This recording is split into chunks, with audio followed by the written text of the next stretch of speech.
on here. He cannot put his cameras outside like she can, and the outside cameras provide so much information to these internal defenders who jumping out and getting repelled, holding windows, making aggressive peeks, people rotating around the building can really mess up the game for these attackers. And she is still on the table, but not picked this time over. However, Alibi is. Yeah, we're gonna see the other Italian operator, and Scyther is going to play the Alibi, the 3-speed roamer. We're gonna see Mira, Castle, Jaeger, and Smoke, and it's going to be a top floor defense, console office, and a meeting room. So currently we are looking at the 6th pick phase where each team has the possibility to switch one of the starting operators with another one without the other team knowing. So there's also a new feature, the reveal phase, right before the 6th pick phase, where both teams can actually see the lineups of their opponents. Yeah, no one choosing to use it this time around. It is a bit early. It's the sort of thing that, as you say, can only use once per game, so it comes down to a, do we really want to use it yet? No, we see what their operators are. Now let's find out what their plan with these operators are, and then see if we can deal with it with the ones we're running. We'll probably try that a second time around, and then a third attempt, all right, we need to mix something up here, so let's change it. But hey, this is early days, and it's a testing thing for everyone at the moment, this 6th pick, so let's see if it even gets used at all. That is another option.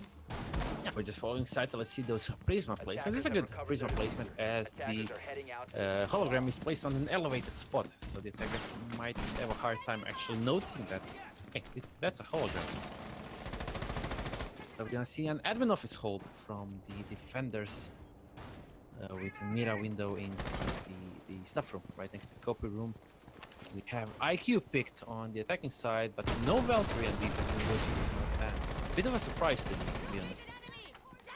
Yeah, it's an interesting one, but we've still got time to wait and see where it goes. I'd like to see the, as he was thinking about, Prisma's placed at least one in the admin office, because you can hide it behind some of these destructible desks, and people regularly will spray through those and just spam spots onto predictable placements, and that then of course means a free shot onto the Prisma. But they've decided to keep some of them locked away for the moment, and the attackers are on the windows and are droning inside admin, still trying to find a way in. A lot of defenders in there, and as the grenades now come on over, Scyther fall a little way back. Starboy will fall down to Citizen as the first kill. He came up here onto one edge. He's low, but ultimately still alive. The headbanner, of course, being an important target for the attacking team to keep alive. As Mira's phone starts to ring, she'll fall back. So Scyther to back her up. They are okay with running out of his admin office now. They've burned out half of the round, and everything in there, of course, is going to be good and helpful. Scyther picks up the first kill for the defending team. He takes out Doki on that Doka B. And well, with her phone calls used, she's off the table. Scyther takes Sully down for the second one as well now. Looking for more on the window. Does tag the Prisma this time around. Stays on in. Scyther, though, gets grenaded away from his position by Kai. I think he rolled it under the castle barricade. Maybe even just trying to open the castle barricade, but gets lucky. Gets the kill onto the player all the same, but it is still 3v3 for now. We see WTG opening the Mira window so he can play inside the bathroom with only his head peeking out and trying to cover the A bomb side, the meeting room bomb side. And now Citizen going through the hallway. He could use this opportunity to open up the wall with his Kairos charges. 40 seconds left on the clock, and it's 3 versus 3.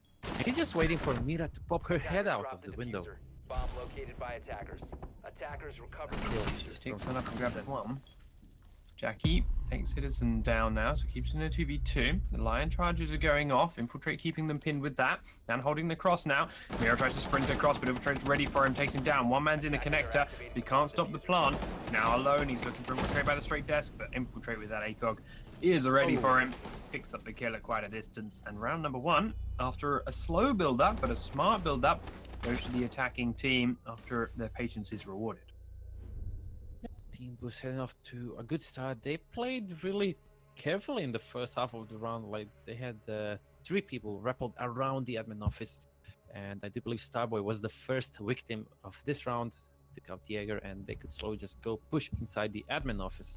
A bit surprised not to see anybody being rappelled on the B window. They made absolutely no pressure from the yellow stairs. Like, all 5 of them, they went from the admin office.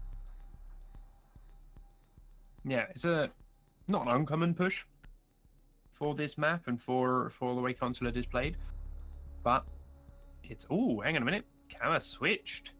And so did Doki. Kama went from smoke to mute. Doki, I didn't see what he went to, but he's now on Ying. So the 6 picks have been used by each team very early on in the game. Defenders, After a protect your successful bombs from attack being already defused went by through attackers. for that top team. Or team boost. They keep their Dokubi though. They go with the Ying now, so they've got a bit more of a aggressive lineup, to be fair, in the Lion, Dokubi, and Ying. They could go for a quick round here, thanks to that slow initial setup being similar to what they had previously, and now with this Ying giving them the opportunity for a surprise quick push under the cover of Lion charges and Dokubi phone calls. But thanks to that last second switch to mute here by the defending 10 team, seconds to go. they may have some safe spots to stand on those jammers. 5 seconds left. Yeah, that is right. The jammer range, even though it's not big enough, should Attackers recover provide the bomb some diffuser. Attackers' objective safe is to space locate a against the bomb and defuse it. EE1 lead room. Though the Doki should just watch out for the Jaeger's ADS devices. With Ying on the point, and they spawned on the northwest side. It seems they're going to rappel right now on the B bomb side and try to push the white stairs. Completely different approach from the last round. And let's see how this is going to work out. I'm not sure. Did we have Ella on the last round on defense? It's a Scyther who's playing the Polish operator now. We did not have an Ella last round on defense. We had the Alibi instead on Scyther. Everything else, other than camera, of course, with that last 6 switch, though, is the same.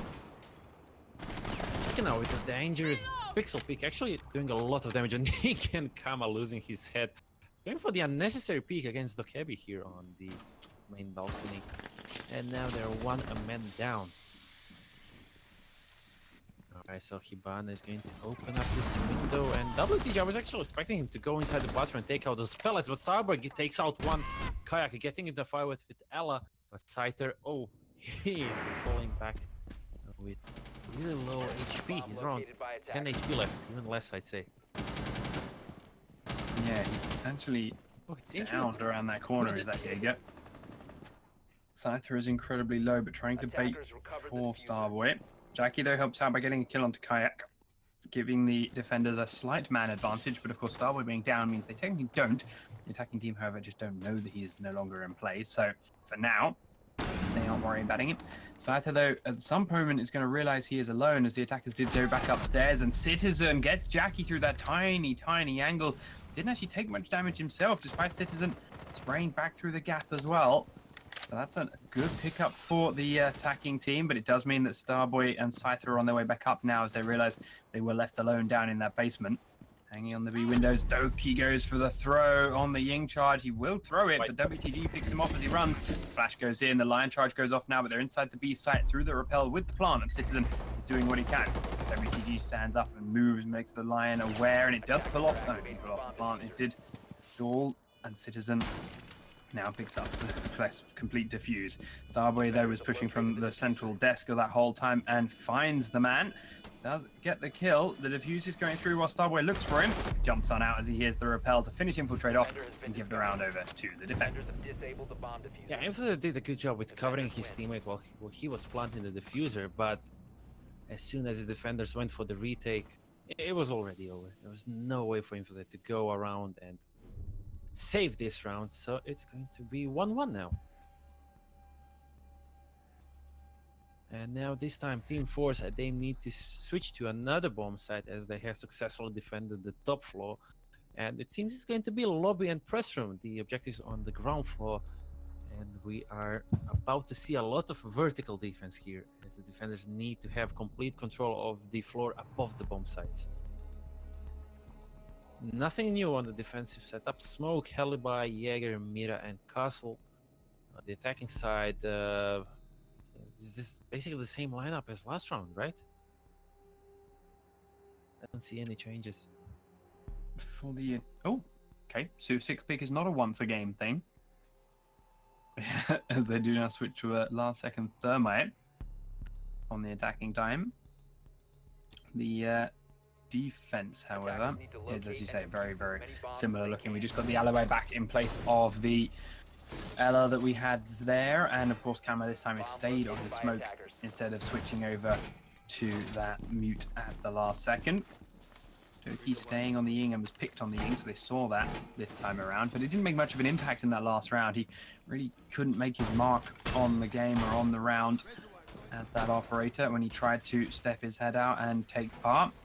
He was killed off pretty quickly, so we'll see whether or not he can do more of that in this game. This one, of course, though, being an attack of the basement, is going to play out very differently to any of those other rounds that we had previously seen. WTG, this time not playing Mira, but on Echo. Echo has 2 yokai drones that is really changing the operation for Abellum. And it's a pretty strong buff, as I have experienced in ranked and watching some of the other teams playing these matches. Now we see Team Boost going for the admin office push. They need to take control of the upper floor before proceeding to the bomb site.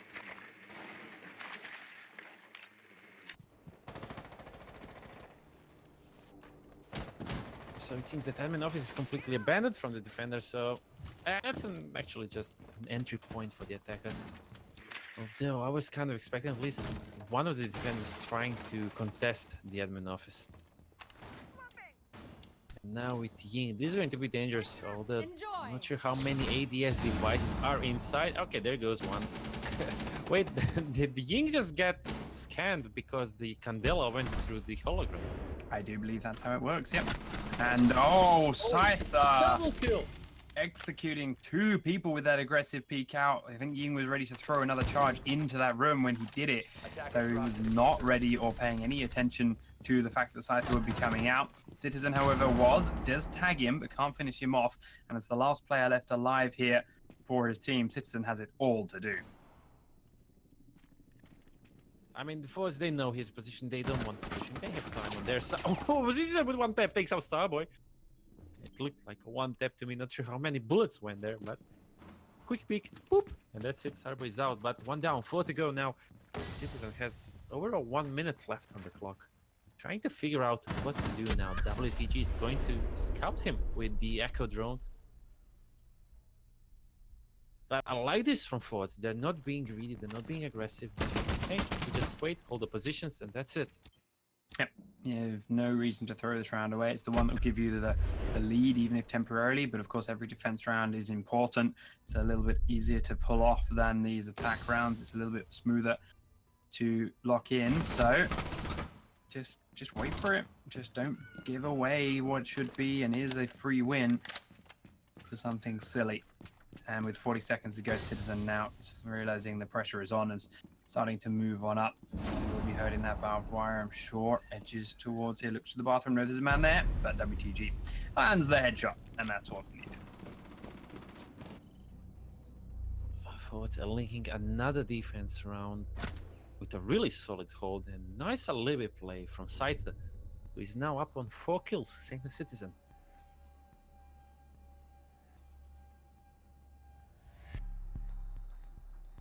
Really interested to see how the picks play out from here.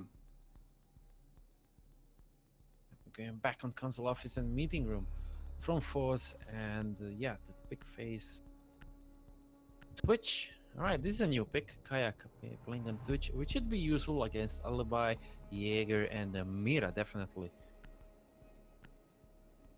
I do think if they use it smart, she will be, but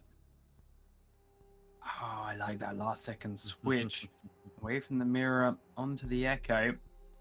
Mirror was strong in those previous rounds, but I like this change up because situations where Mirror was strong didn't necessarily have to be the Mirror window that was making that a thing. They can easily do it without that, and now that they have the Echo drone, he can support either end of the map. Namely, he can sit down in B and be safe and comfortable, and then still supporting the guys in admin as that push comes through, giving them a lot of safe information thanks to that camera. Whereas a Mirror window forced them to be in a very predictable and stuck position to get that information, and she was quickly grenaded out, pressured out, and pushed away from there. But the Echo drone, a lot harder to do that too, should the attack come from that side. Yeah, sneaky yokai drones. And Scyther placing the same Prisma holograms around the same rotation hole. I believe he's going to throw Attackers have impact there. recovered their diffuser. Attackers must So locate yeah, and let's see defuse Team the bomb. Boost. Can they go try to win once again the attack on top floor?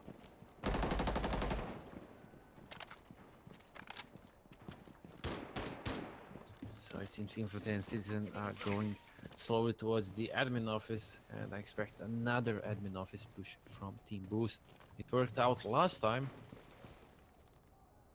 That's where they're trying it. It worked, but it was slow. This time they're a bit quicker because they can just get straight in. There's no mirror window. Castle barricade gives them a bit of safety. Jones called it clear. Sully comes on into the printer office. A bomb has been located. Settle on down. Doki goes his own separate way up towards the yellow stairs. The grenade will of course be taken away by a trophy system, but now they know someone is nearby it. And this time, choose to back away and go somewhere different. When he was, of course, on that Ying, he was taken out quickly and easily. Looking for a potential flank, looking for where the Romans may be coming from. Kayak's coming up. He only has one drone left. Starboy has taken Doki out from downstairs. Doki was watching for wrong direction. Flashbang heads towards that Visa staircase, but Starboy is not going to come up there anytime soon. Take that back. He's changed his mind and may do. Maybe they think it's clear if they flash and check it. Kayak, though, will take him out. There we go. That man hiding down in Visa was ready for his flank. Finds the Jaeger and shuts him down. But the minute 30 to go now, the proper push is here from Team Boost. Yeah, Scyther is hiding below the hatch. He dropped down, but he holds a good position on this rotation hole opened up between the bomb site and the hallway. As actually WTG is gathering a lot of intel with his yokai drones. Keeping them pinned in this central corridor as well, and they can't get through that A door at the moment because it's castle barricaded, so they're losing a lot of time here. It's the more stun charges from WTG. There's still plenty of time for the attackers. No need to just go for the rush. Thermite is trying to plan the charge, but no, WTG is not I think letting him he do just that. shot it. I think he just shot the thermite charge as well. So he used his drone to delay it as long as he could, and then he peeked out and stopped the charge. Citizen, though, goes for the fight and does get him in that doorway, but now the smoke grenades are coming out at the breach. The thermite charge was definitely shot and is gone. The Hibana charges, though, will go through. Kamat is spotted and is now up close. He's taking a lot of damage. Flicks away at the wrong moment. Citizen comes in and will pick him off. Sully came in behind, but Scyther gets Citizen from below. Infiltrate still holding the corridor. 2 defenders left alive then, but the plant will succeed. Attackers activating. There's Jackie pushing aggressively in through the connector door, but he was already a bit late and Sully was off the plant, so was ready for him. Scyther now has to rotate back up. He's got to come through that castle barricade, makes a big burst of noise by breaking it open with an impact. Continue to spray each little potential spot. There's a man in B and he's seen him, but he's not got much ammo left, and Infiltrate is around to his left. Switches that pistol. It's very strong, but he's got to get that aim right. Can't quite. Infiltrate can peek from the other way, and he's got fire from all 3 directions. Ultimately, the clock is ticking down to the point where this will no longer be possible for Scyther. He does get a great shot on the man inside the planted site as he got that guy down, but he's not unsure of where the other one is before Kayak will finish him off. Yep, it's a great round for the Texans and another successful admin push. Alright, give me a moment, just need to reset my VLC. I have a bit of clean feed issues. Apologies.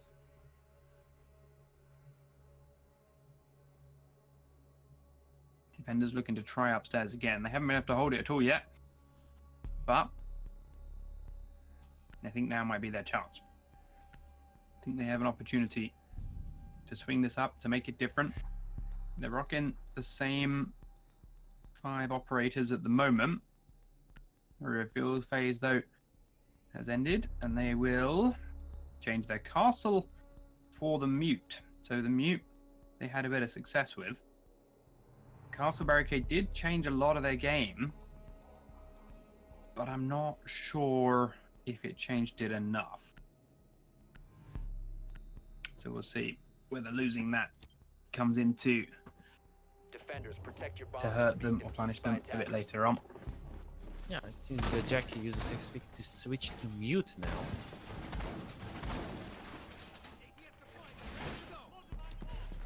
So now we're in the basement defense, first time today, and this is the last round of the first half time with Team Forze. is going to defend on consulate.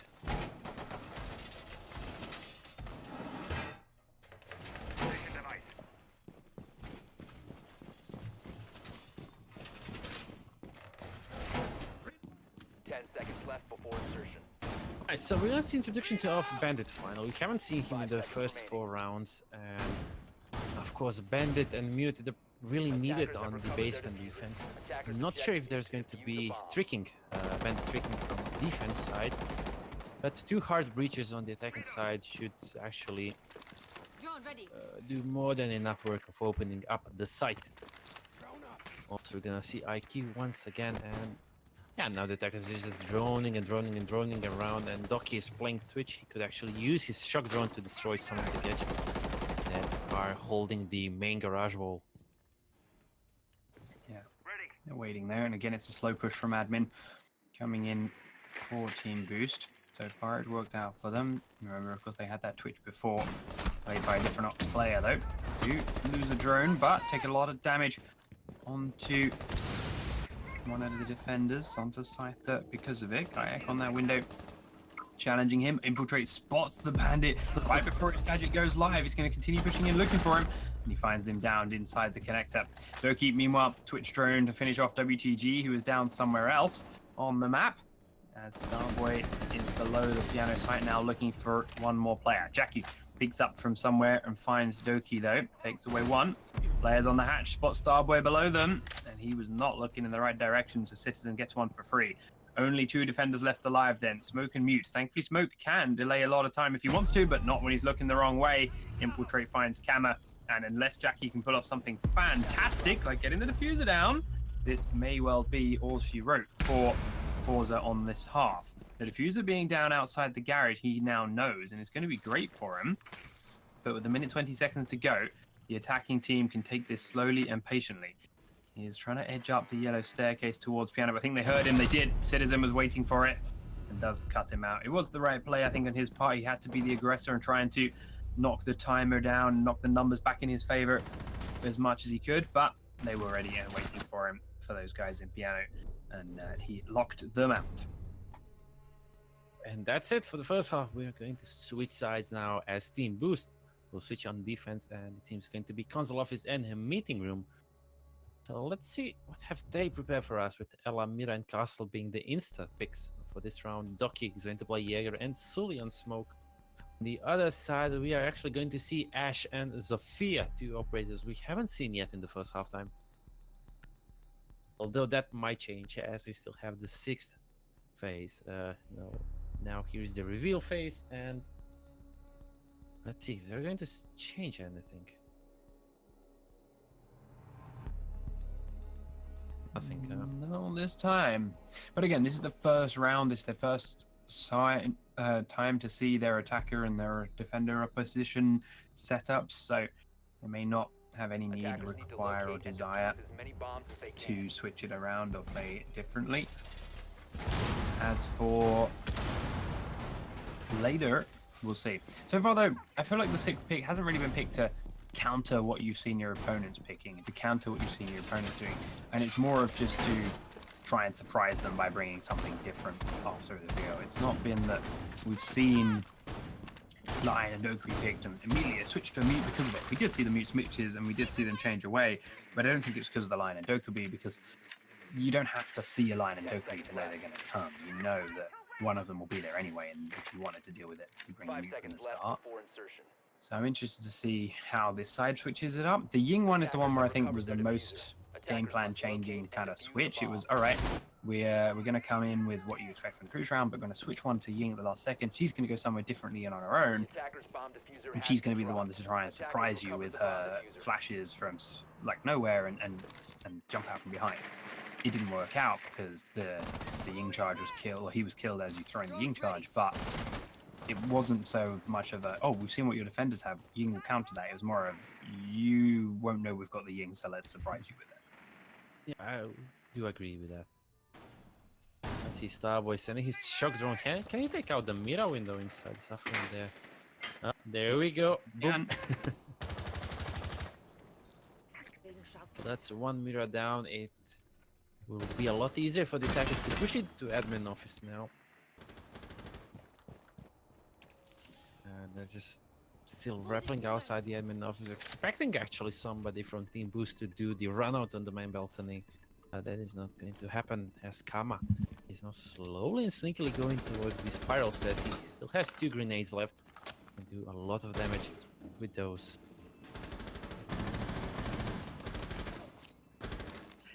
Upstairs in WTG, pushing in through admin. The Jaeger was at the top of the visa stairs and has now been pressured away thanks to that castle barricade opening up. Twitch drone was killed, I think, but it did zap him. WTG now using a couple of concussions to double check where people may be. Does get one to go off right here next to the... That was so close! Containers. He's not sure. He doesn't know where the man is. There we go. He's been spotted from the other side, though. Starboy and Scyther will finish him off, but Scyther was very low because of it. Doki, though, forced the Starboy as well, and the defenders are starting to crumble. Infiltrate and Sully. And the last 2 left up. Smoke grenade still here and infiltrate. Sorry, on Sully. And he can do a lot with it if he lands them in the right places. There's some low health players here on the attacking Forze team. 50 seconds to go. Smoke's one direction. He does get Scyther down with the smoke. It's greatly timed. Right at the other door, they may be pinned inside the site. They're going to find Sully tucked in behind the bomb. Another smoke grenade, possibly, but Infiltrate peeks out and finds one. Looks for the next one, gets it as well. Starboy walks into his crosshair and it's now 2v2. 30 seconds to go, and I think there's still 2 smoke grenades in Sully's hands. Where was the cover for Thermite? They knew Mira was playing in the bathroom. He wasn't really planting the risky. charge, I don't think. I think he was just pushing forwards for it. He was facing the way. He was facing Mira. He just wanted to fight. Second smoke grenade goes. Third smoke grenade, in fact, goes out. So that's all 3 of them used. 15 seconds. Here they come. Cam pushing forward. WTG Infiltrate played it right, but Cam will trade him straight back. Gamma's now looking in from connector. He tags the smoke but can't kill him. Now he's got 6 seconds. He's got to get the diffuser and get into the site. The smoke knows it, but they're ready for one another. And Sully comes out on top with the SMG-11. Oh my god, what a round and great hold from Sully. That was And beautifully his played by Mira Sully and teammate. Infiltrate, to be Infiltrate. fair. Fantastic Infiltrate sat job. in that bathroom with the mirror window, opened the window. The attackers made the wrong choice. He looked at the open window thinking that's where his head would be. He was crouched and to the right of it. He comes out on top of that fight. Infiltrate had to land those headshots, the first bullets, every time he could, and he did beautifully. I'm still quite sure the Thermite was actually placing the charge on the wall when Mira actually found the headshot on him. And there was no cover for him. Not sure how many flashbangs did they have left. They could kind of, just to rappel the Mira out of the bathroom. But a lot of mistakes have been made, and Team Boost are punishing them. 4-2, taking the lead now, and moving to garage and cafeteria in the basement. It seems there will be no... okay, it's actually Citizen switching from Bandit to Jaeger now on the 6th pick. That's one where you mess with them, of course. You're like, Protect your bombs from being defused okay, by they go in attackers. basement, and they've got a bandit, so we can't get through. So we'll have to waste some time trying to Twitch drone it, trying to battery juggle it or whatever, get him away. But now you switch up, and they're going to waste some time on that perhaps if they don't scan everyone, but not need to. And potentially, and more likely, the reason they switched it over is now they have a Jaeger, and now they have trophy systems, which they previously weren't going to have to worry about as the attackers. So suddenly the attack idea has to be, we can't just run in and grenade the way we wanted to. We can't just be as aggressive from start to finish like we wanted to. We need to actually consider and think about where we use our limited number of grenades before that's a thing. We'll see. Actually, Starboy could help out a lot to attackers by using his shock drone properly, maybe finding those yokai drones and ADS devices.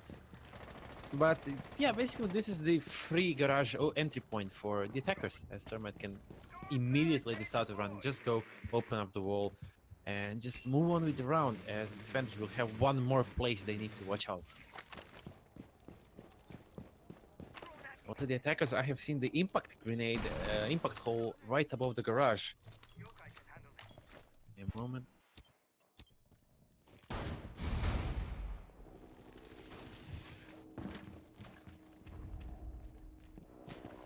So, as the attack starts to take shape, they've used up a minute droning the upper floors, making sure there's no defenders lurking around up there. They're not on the top floor, but they are here on the middle one in piano. Yeah. As the attackers start to get their way through the upper floors, the defenders are starting to find Attackers have themselves located a bomb. getting a little bit more and more pinned in. First line charge gets used with no real effect, to be fair. None of the defenders were being pressured while that happened. None of the defenders had to worry about anyone coming their way or standing still when that was a thing. Citizen, the first one they're going to come across. Sully already dropped through the hatch, though, as he's low, thanks to the Twitch drone. Anthem sprays through the wall. Sully will fall, though. Jackie finds him somewhere, somehow, through the garage door. Doki very low as well after taking quite a few shots, I think, from Jackie. Citizen will be finished off by WTG before Kayak returns one onto Starboy. WTG looking to push down the spiral stairs, but has the flank covered for a while first. Doki is low, but Kayak is gone as Kama picks him up. He tries to also rotate around through the upper floors, leaving now just infiltrating Doki in a 2v4 situation. Panther has a long angle through that hatch down to below. He doesn't realize it, I don't think, but he's very close to seeing infiltrate. He was, of course, in that server room watching through the mirror window. Found by the white van, spotted and pinged. Team nowhere left around for him to help. Jackie outside the garage door, one more down and in. The line charge will come off and lock their positions. Doki does get concussed, and the mirror is trying to cover him. Kamado is there, does get another quick headshot. Infiltrates doing well, takes down WTG, but he's alone now as Doki's fallen. He's one above the hatch, but can't land that headshot. And away he goes. That is going to be the first attacking round hanging in Forze's favor. He had a slow and methodical approach to it and worked out wonderfully. None of the roamers had any impact there for the defensive team, and the people that tried to late roam and flank and punish the attackers, they were expected and they were caught. As we now go for another defensive round. It's looking to be Garage again here for Team Boost.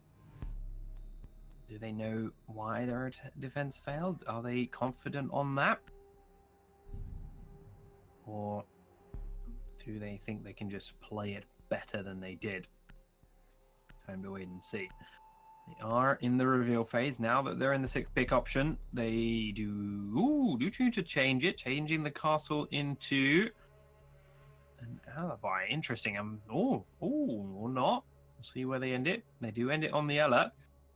So slightly more aggressive roamer than the castle. That gun, of course, is much faster fire rate and much easier to get that kill than the castle one in some situations at the very least. And of course those prismas just add to a little bit more confusion, a little bit more delaying of the attacker's push while they're unsure exactly which one's real, which one's fake. Now that Ella has been spotted, the attackers will know exactly where the switch went through in terms of the operator changes and that 6th pick option. And I don't think they're going to have any real issue dealing that as the rounds continue. 10 seconds to go. As the last 5 seconds of the prep phase tick through, then here comes the attacking lineup. The last few reinforcements are done. The batteries are pre-placed on the wall, so they're not going to try any funky tricks with it. I'm surprised they swapped away from the bandit before, but they were going to put a man inside the bathroom and a man inside that mirror window playing to hold piano already. So I'm surprised they didn't try and battery trick it on the wall, because with the piano control, you can deal with that battery. You can plant those and deal with the thermite charges. So they chose not to go with it. Is an interesting option. They're not going to do it again, but Twitch, actually he might be doing it now, but Twitch is cautious as his drone has to now deal with Bandit prone and watching the drone hole. Starboy is waiting for the all clear from the guys above. They're going to be repelled on the piano windows and opening up the floor above that Bandit. Now that there's no one up there to try and hold it, our Kayak is late rotating through. It might work out nicely for him. Buck is on the very, very top floor, trying to make holes all the way down, but Doki was ready for it. Kama being a bit slow and static in his positioning there, opening up those holes and then no longer moving. And then all of a sudden, Doki sticks his head into what used to be the floor, especially while the Buck is reloading his shotgun. Not that the shotgun at that range would have done a whole lot of damage, and takes him out. But the Bandit still has to contest with some other players, because Scyther, of course, can come up here to this floor as well and spray down through the holes in the floor. He's looking for that Bandit, but he can't quite see him. The Thermite, meanwhile, is having issues planting his charge anyway because the walls were still batteried. They've now been cleared by the Twitch drone, and the wall has been blown open. Loki's still behind this black car, is unsure of where the thermite may be. Volts on up to try and find him, but can't quite see him. And as the shots now start to rattle back and forth to that car out on the garage side, Citizen is going to try and flank around from behind through the visa office to make his mark here on potentially Scyther in the staircase. He will take out the last remaining battery on that wall, so if they choose to breach that, they can. But WTG is here to help his flank and has called for his attention, I believe. Kayak and Citizen both here, potentially doing something in the backside of this attacking team. But as the time ticks down, they are falling back towards the site itself. With every little second that ticks away, more men on site is better for defense. Scyther now heads down towards the spiral staircase. You can see Citizen heading towards servers, so he'll have the flank covered. The smoke is very low over by pipes, but he can continue smoking out that door.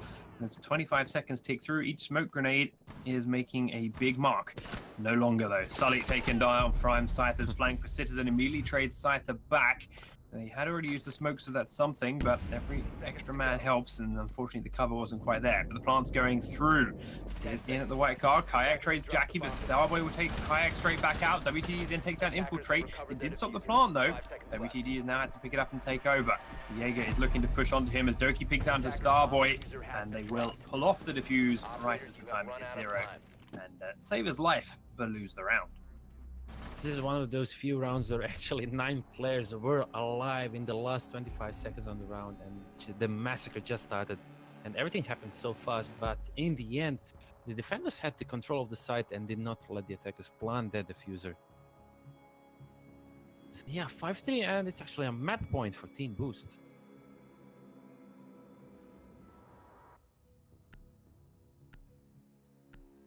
Right, so it's going to be console office and a meeting room defense, and let's see the reveal phase and the 6th pick if we are going to see any changes to the lineups you can see on your screen.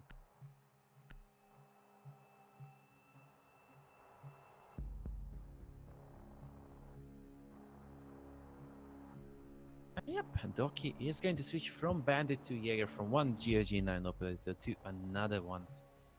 And Jaeger always useful, I would say one of the insta picks for the console office and meeting room defense. Attackers need to locate and defuse bombs. With 5 rounds to 3, Team Boost may have found that secret ingredient they needed to get back into the rhythm of things. And with 1 more round, they can lock this in the bag before heading on to the new clubhouse. Excited to see how that plays out. The 6th pick here, I don't feel has made a huge difference in the way these rounds are played. Every attack seems to have come from the same location. Most of the defenses have followed the same formula. The changing of the operator at the last second has not really changed how they played the round. They were positioned in the same spots, they were holding the same similar angles. They just had slightly different gadget placements that didn't impact a whole lot, to be fair. A lot of the castle barricades from some of the previous rounds where the castle was switched away from weren't even in play. They weren't effective because of the admin pushes. The admin pushing ones, they did force them to use a breach from the Zephyr a couple of times, but they didn't lose a whole lot for using that when they did, because there was nowhere else they needed to use it later on. And now in this round, the attack is a slow one from Forze, but it's again going through the admin office. They opened it off though by taking out Sully. Yes, He was spawn camping literally from WTG. Yeah, but it worked. This is a huge impact. They lost smoke. Oh, they lost Doki now. Now this is looking really good for Forze. They have 2-man advantage. Now they can slowly go inside the admin office, which is actually completely empty. So the attackers have a free admin office taken. WTG still waiting for another run out on the balcony. Right, so far it's going to be really hard for Team Boost. 2 minutes on the clock, and Forze having 2-man advantage, slowly approaching the side. And I'm expecting WTG to start moving forward now, and maybe use one of his logic bombs to try to expose position of defenders. There's no mute jammers on defense, so every operator on defense will start buzzing soon as WTG deploys the logic bomb.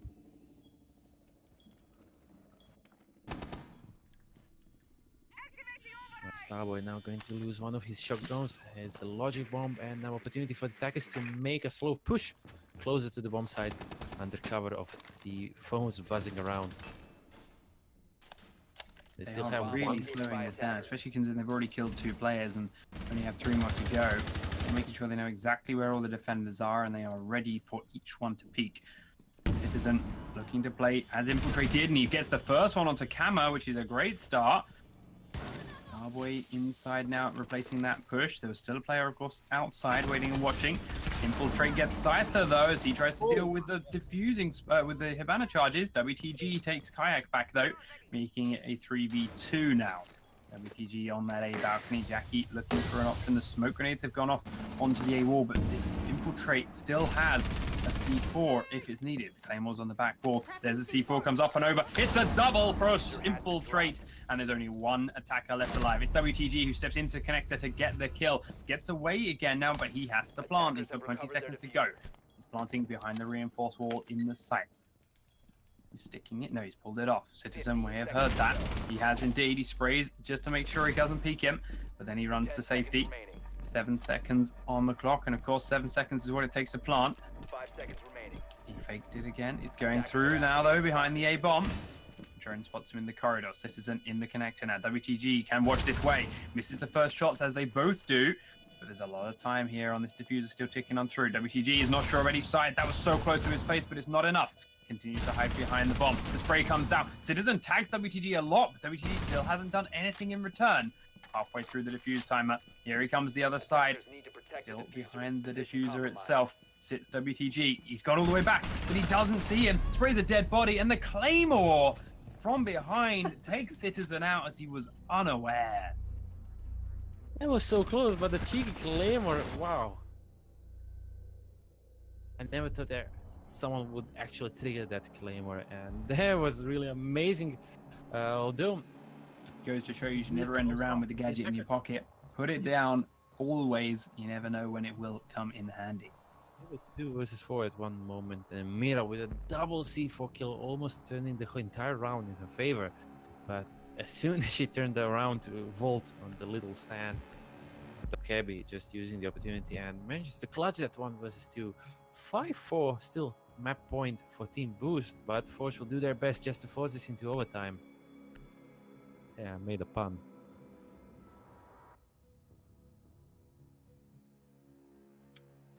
Oh, Might be cheating. just a bit. I love these things. Let's check out the 6th pick phase. There will be no. Oh, actually, Hibana. Jackie will pick Hibana. So they will have 1 hard breacher. Attackers Let's need to see, Team locate and Boost will defuse go as many once bombs again as on the they top can. 4 defense. This time they're bringing Pulse to the board.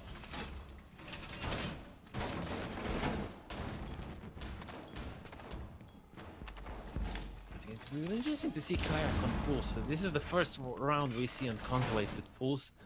And Pulse is really, really dangerous with that vertical gameplay, as a lot of the area on this top floor is breachable. And a well-placed C4 can do a massive damage to attackers.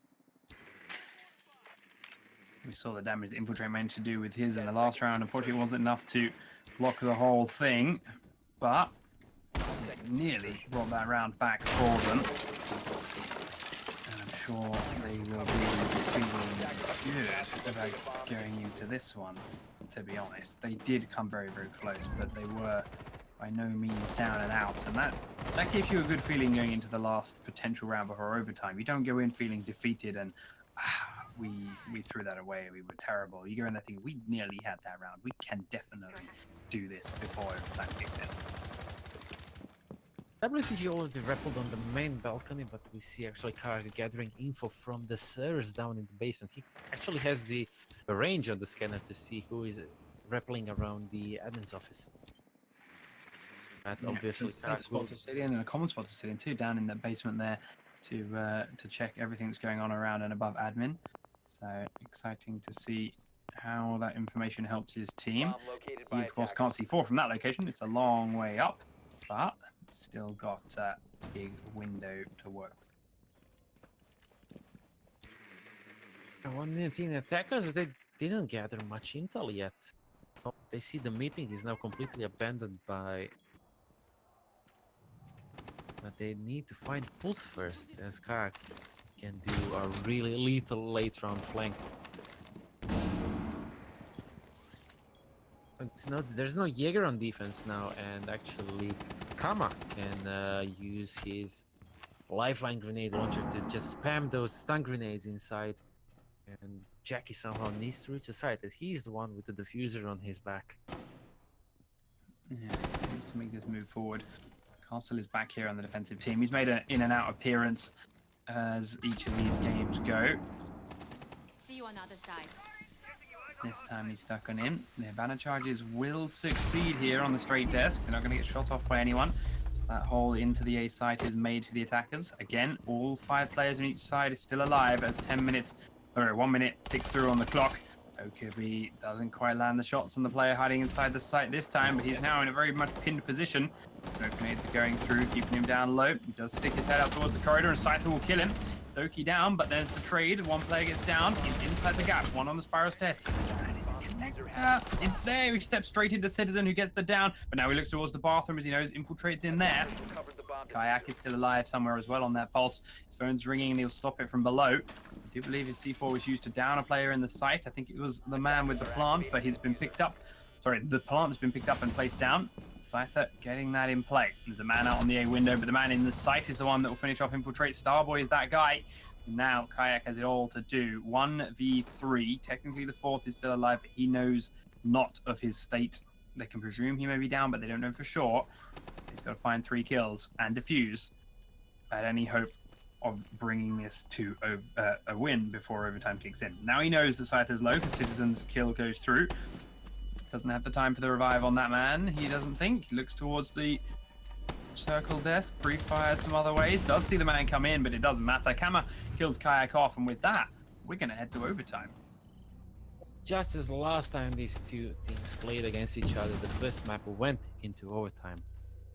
Forze came as a victory with 7-5 result, and let's see this now as round 1 of overtime is starting. And Team Boost will stay on defense.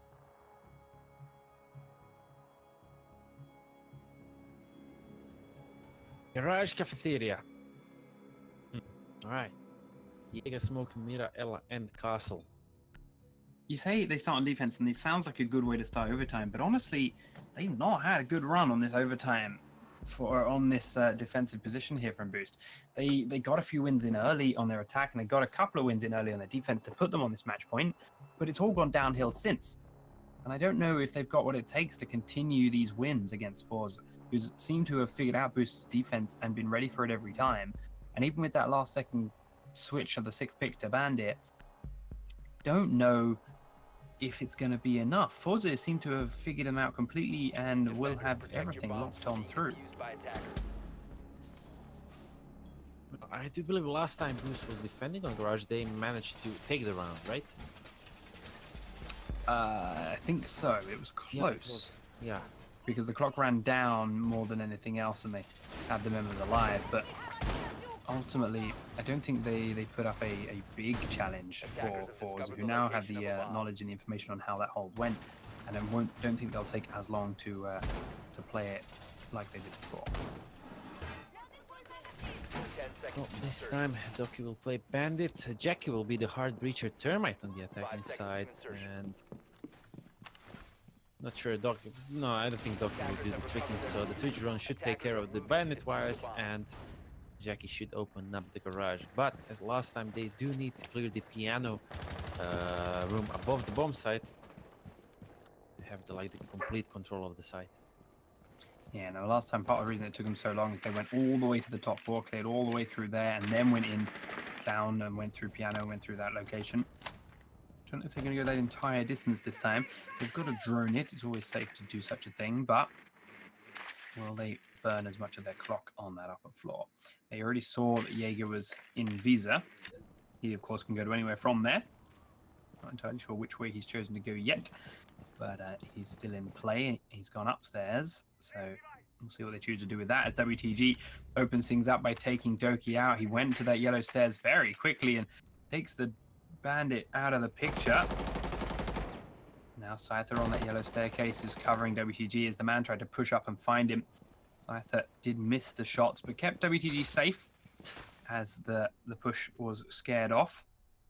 Now they need to be worried about the man coming behind him. There's still got 2 minutes to go. Hammer going to be the man on the piano window this time then to try and open up the floor. They don't obviously need to worry too much about someone taking the fight to them from there. They just got to take the batteries away because they know the bandit is dead. There's the batteries getting shot off. And the lion charge, just to make sure no one peeks into Kama and surprises him. So there is the open garage wall. 1:24 to go. Citizen now above the piano room. Still looking through He's this just hatch. patiently waiting for some flank later. Yeah, but now Lion's waiting for him too. Scyther and WTG in the yellow stairs. So even if he drops and kills Scyther, WTG will likely be ready for him. But there's another roamer coming from the straight circle desk. Citizen gets Scyther as he drops. WTG continue to push the site and is being killed by Infiltrate now. So the attackers are losing numbers. There's the kill. Citizen from above. They knew he was up there. Why would you try to go to that yellow white van like that, especially with the diffuser in hand?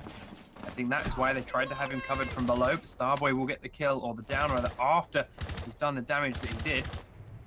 Mirror still in the kitchen, is unsure. 40 seconds on the clock as the revive goes in above, and they will get Citizen back on his feet. Sully is down at the pipes, so it is still 3v2 for a brief moment, but Infiltrate's going to go and try and revive him. And through yellow stairs again goes Starboy, but Citizen takes out Kama from inside, and Kayak was there to help him. He's the man that pushed up Spiral, and he takes down Starboy for a defense win here in the first round of overtime. Great job, and look at the score. But Citizen with 14 kills so far. Doing an amazing work for his team. And they just need to win this one more round to secure the map number 1. Yeah, so we are going to switch sides. And now it is a team boost on attacking side. And let's see if Forze going for the console office and the meeting room. This is one of the changes we are introducing from today. There will be no more like 2 rounds on the same side. It's going to be side switch after every round. So we've got to win 2 in a row with the round switch as a thing. Doki at the last second then in the pick phase will switch away from the Twitch. Where's he going to go? No, they were just considering it, but he's going to go back and stick to the Twitch in the end. That in its own right is going to be a slight main switch up for the defending team, who think they know what's coming, think they'll have switched away from something, but end up finding everything's the same and potentially get in their own head and waiting for which is different, what's going to be changed, what's not here. But instead they also switched away from smoke to mute by Kama. This was one of their opening defense setups and it worked out nicely for them. Upstairs with alibi and mute. I'm excited to see whether it can work again, or if the slow pushes through admin that Boost used for the main rounds will be enough here for the overtime rounds as well. Because if it is, that's it. That's the map done. Boost, despite losing their lead and coming to an overtime, only need to win this one more round to end it. And their attacks of this top floor have been pretty good so far. 5 seconds to go. Yeah, so see Sider again on Alibi. I really like the idea of picking Alibi. He's doing a really decent job on the defense when Force was playing. And let's see if we can do some more damage to Team Boost. Gluz, first time we're gonna see Gluz pick this map today. But that's really interesting. It is, because he's really, really strong right now, and a lot of teams we've seen ban him because of that strength. But then this is the first time we've seen him picked here despite him being open. He can perform a similar job to Blackbeard in some situations in holding those windows, using the long angles and being very useful. That was awkward from Kayak. Bounced back out and came down. Didn't do any damage to himself, thankfully, but still not a good grenade to throw, especially when everyone counts. Citizen drone does spot Starboy. At the moment, Citizen is the lowest player on the field with not a lot of health left. There's Starboy. Great shot onto the head of Kayak as he repels on that window. Citizen now on the one nearest to him is going to have been heard and is aware. Defenders, they don't need to worry about the frag grenades now, as Buck is dead and has already used both of his grenades. Starboy gets Citizen as well. The flashbang went off, it wasn't enough. There's the shots through the monitor from Sully to finally take Starboy out. With only 3 attackers left alive. That might not be enough. Rumors downstairs, you can see, we're trying to make their mark. Did hold off from killing the drone until it went active, but I think he might have killed it now. Lion and Twitch come in on the floor below. Sully is still trying to get in through this window. He sees that knee, sees the foot. There it is. Oh, he missed it just as he moved away. Now WTG is going to be very aware that he's been spotted. Doki gets Scyther. Lion charge goes off and continues to keep Mirror pinned in this corner. Sully is looking for that foot. Infiltrate can't come and help because there's a man at the vending machines. Doki now at Spiral Stairs, though, maybe have to help with that. And there's the push out from Infiltrate onto WTG. He does come right back up. Right as Sully pulls his drone out, he's not going to be able to hit those shots. The timing for Sully is painful, but Doki does take one down in the stead. Still needs to find Infiltrate there. They have to get him from that position. WTG, though, finds Sully, and Jackie gets Doki from the long range. That's a painful round from Boost for so many reasons. They came so close to so many opportunities, but couldn't convert any of them into what was needed. If only Glass actually opened up the castle barricade right next to Mira when he was trying to get the knee shot, he could provide some cover for the Lion that got pushed by WTG. Now the mistakes were made, and we're continuing further with the overtime, the second overtime, and Team Boost are back on defense.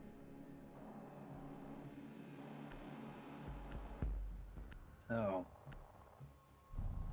do choose to go upstairs. And I don't, off the top of my head, know entirely how overtime rules work. Because they won the basement in their first overtime, does it lock for here? Or are they actually free to go anyway because of the side switches? Did that unlock it?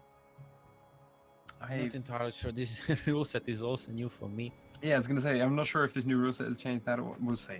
But it's interesting to see them choosing to go up here because they didn't have such a strong rock up here. They had a couple of round wins up here because of Infiltrate being a monster on that mirror, but they were definitely better at holding the basement. Now let's see how is this going to work out. Finally, we're going to see the Legion on Consulate as Kayak will take the Hong Kong operator.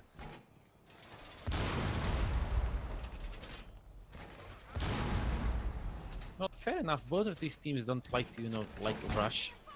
And we see a lot of action happening in the last 45 seconds. And there is more than enough time for Legion to generate a bunch of goo mines to throw around the bomb site. 10 seconds of insertion.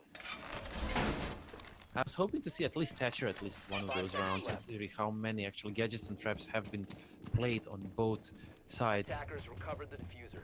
Attackers are moving out to locate a bomb and defuse it. Admin office hold from Team Boost. Let's see, WTG probably going to stand in front of the balcony here waiting for this run out as last time. But where to push now? And we're certainly going to see them go in through admin again. That's what both teams have been doing, is all their pushes. The question is how successful will they be compared to how successful Boost were on their last push. Boost, of course, lost a lot of players on those windows. Do continue to pressure the mirror windows already. Twitch drones in there. They are confident it's clear. That's why the mirror window was shot out so fast with their spanner charges. Infiltrate, though, still opening up the A wall, actually. They were missing a couple of their setups here on defense. And they haven't actually managed to get Doki out of the admin office yet. Wall bangs heading through all of those walls. And he finally decides it's time to run away rather than pushing his luck. Okay, since they have found Echo as Sully gets droned out, although he's not spotted yet, there goes the first logic bomb, and the only player that is immune to this is Sully. But now Scyther, he's actually pushing through the spiral stairs, and really sneaky. He spots the goo mine, shoots it, and reveals his position. I like this Forze is kind of like spread around, trying to make a ring around the bomb site, just closing down. Look at this WTG with the second logic bomb. We'll see here more phones buzzing. Starboy is making his advance to the copy room, takes out the yokai draw. Oh, he misses the castle. He injures him actually, and Doki is out. So good job from Starboy. 1 minute left and 1 man advantage for Team Forze. Now, they come. The drones are coming in, but not being killed off very well. Need to start killing these players a bit better. Sully is looking for the long angle push. 45 seconds to go then. Here we are. Kayak looking through this tiny hole towards the A door and should hopefully hold that. With a man on the window. Smoking it up. WTG is looking for the drone. Finds it. Takes out the Echo drone. Shouldn't have been on the roof. In they come. The spray through the smoke from everyone. And down below the site now infiltrated. Waiting for the call. The diffuser has been dropped. But Scyther and WTG grabbed 2 defender kills. Now the diffuser is looking to go on through again. Infiltrate. Does he hear it? Does the call come out? The Echo drones aren't there anymore. C4 goes off, but it doesn't stop the plant. Starboy kills Sully now, and it's only Infiltrate left alive. They know he's below thanks to the C4, and it's time for 4 players to find their food. They're not going to go hunting, which is smart. They're just going to wait and hold all the rotates back up to site, cover the diffuser, and Infiltrate's going to have to go massive to pull this off. Forze, they have 4 players, and there are only 3 staircases that lead to the bomb site for Infiltrated to come up. Oh, he got his hammer down. Hammer's down and he finishes him. The pings are there on the drone. He comes across the gap. The Starboy cleans him up and locks him out. And it will be, for the first time in this game, a match point to Forze. Now, their defense was of this top floor last round, if I remember correctly. And that means... what is the question? Because neither of us can remember how the new rulebook sets up. I mean, I actually wouldn't be surprised to go for the lobby defense right now in the overtime. There it is. So far, it might not stay there. They have Mira. I'm expecting. I was actually expecting an Echo pick, and Scyther will go for the Legion, and Glass on the attacking side will be a good pick. Could still 6-pick over to the Echo, but I do think they're going to stay.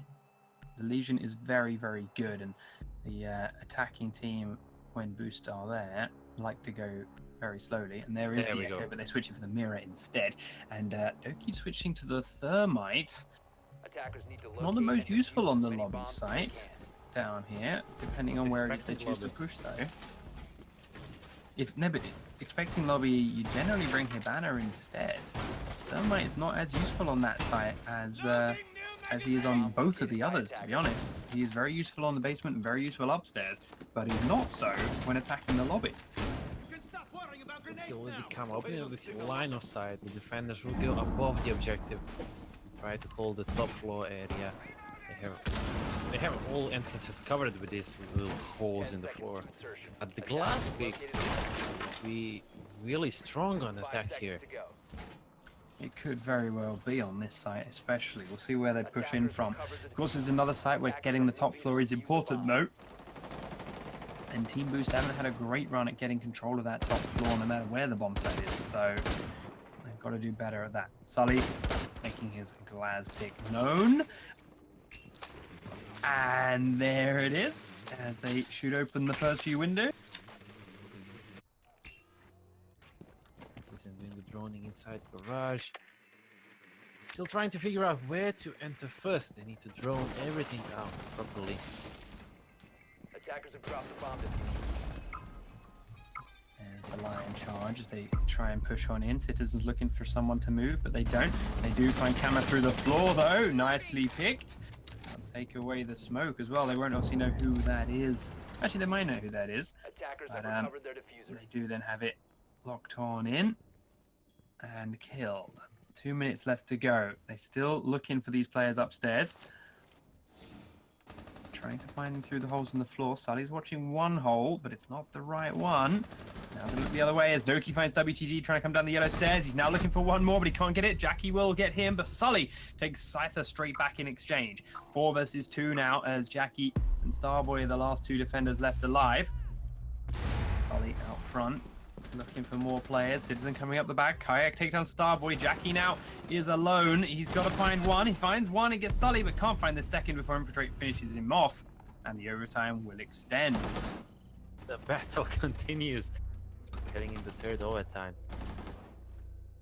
And we said in the beginning it's going to be a pretty fair fight, but this is a really fair fight as we're heading into 5th round of overtime. And I'm really not sure what side Team Boost will pick now. It was a risky pick from Forze to go with the lobby. You know, like, hey guys, it's Orton. Let's just go with the lobby. Nobody expects that. But Team Boost did a massive job. They lost only one player, if I recall correctly, and won that round. By the way, Pancake, congratulations on scoring the goal. So, this game extends. We get into another 6-pick phase here for overtime on round 15. Citizen switches himself over to the Pulse. Forza, though, choosing to stay where they are. And that they shall. Their attacking lineup has done them well no matter what site has been selected. He did, as you say, struggle to attack the Boost basement a couple of times, but Boost deciding upstairs is where they're going to go. The basement had a limited half-life, perhaps. They are not ready to go back down there now. Came a bit too close for comfort, perhaps. Right, so, yeah, okay, well, is this the first round with Valkyrie? This is the first round with Valkyrie, yeah. Valkyrie, that is really commonly picked on like 14 rounds to actually somebody choose Valkyrie in defense. 10 seconds to go. 5 seconds to go. Oh, well, let's see how this is going to work out. This is not the point in the game where you already expect people to jump out and be aggressive, which is what Valkyrie benefits you. Because of how down to the wire things are, and because of how final rounds can be in overtime, it's very, very tough to play that aggressively and to be those upfront players with this much on the line. And that's what Valkyrie facilitates. So I'm interested to see how they instead choose to use her. Maybe it's just in place of the echo cameras, because he's not been too effective recently. They've been picking it out and killing the echo drones quickly and easily. Perhaps they're going to hide the Valkyrie cams better, but it's all going to be a matter of time. Oh, Kama, quick picks on Sully through the wall. Nicely done. Uses that to get into admin very fast. Castle down the bottom of the admin staircase has been spotted. They will also find Doki. This is looking good for Forze. They picked up 2 defenders quickly. They now begin to make their way into the site to find the Valkyrie cam that is there on the vending machines. Now looking to have control of connector is WTG, and there's a player very close to where his crosshairs sit. And the shots rattle on in to infiltrate, but won't land on him this time around. He now knows though that there's pressure on him. The pulse below is still looking to try and stop the plant. We've seen a play like this from a couple of players in previous rounds. It's fine having a man down there, and C4ing one planter might work for that one planter, but then afterwards there's too many people left alive, and then it becomes a problem because they can't come back up. And with this many dead roamers, Citizen needs to make a huge impact from below to make this worth it. Oh, he's got a second player down there with him now. Kayak's down there too. There's 2 roamers downstairs, and they've been droned and don't know it. This is not good for the defending team. Starboy is holding one angle. Scyther will take down Kayak. There we go. He's looking for the pulse now too. The lion charge triggers him, and there with the help from the Frying out front, WTG, they take Citizen out as well. Leaves only Infiltrate standing now, and they know exactly where he sits because he's been there every game. He does take down Starboy. Good pick from him. He's done big kills from here in the past, but he's got to find 4 more to make this work. There's a man inside the site, there's a man at the window, and that's the one that'll ultimately kill him to give Forze the lead again in overtime. 8-7 after this. So many players have 2-digit numbers on kill feed. It's greatly going to improve their stats, but round number 6 of overtime, so we're basically into map number 2, considering how many rounds we have played. But both of these teams are just not giving up. Continuing then to stretch out our opening game here on Consulate, opening map, by pushing overtime round to overtime round. Glaz is once again picked here by Sully, and he has actually been doing quite a lot of work with it on previous rounds, so that's good to see. But the last attack round onto admin, they lost a lot of players just trying to get inside. That needs to change again. Thermite from Zofia switched for the attacking team. I want you to go back, Infiltrate. Zafir is much more useful attacking this lobby. You obviously don't know that at this time. Actually, I'm not sure if you do or not. But no, switches back to the thermite. Attackers need to locate and They're defuse going to as stick many with it. bombs They as did can. use one thermite charge on the wall that Scyther is reinforcing there this time. But it is very hard to place that charge considering how how exposed the spot is and how open that area is. But I don't know really if they can pull it off a second time round. It is pretty risky indeed. And last time they were trying to defend that, Team Boost just demolished them. 10 seconds left. Not sure what they need to change, but now we see Alibi instead 5 of seconds to go. smoke. Yeah, they had smoke last time, and he got nicely wall banged from the basement, from the garage where Citizen was playing with Ash.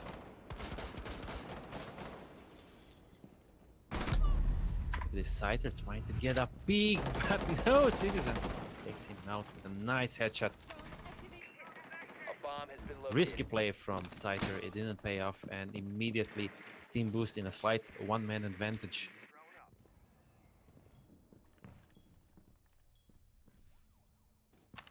Is that pick really necessary? I mean, those risky moves in this kind of moments. I don't know, guys. It's not ranked. It's CCS. It's really important to win every possible round here. Now WTG, he gathers a lot of intel now with the Yokai drone. Kama will take out one. WTG takes out Doki. Citizen takes down Camera as well now, as there are 3 attackers and 3 defenders left on the field.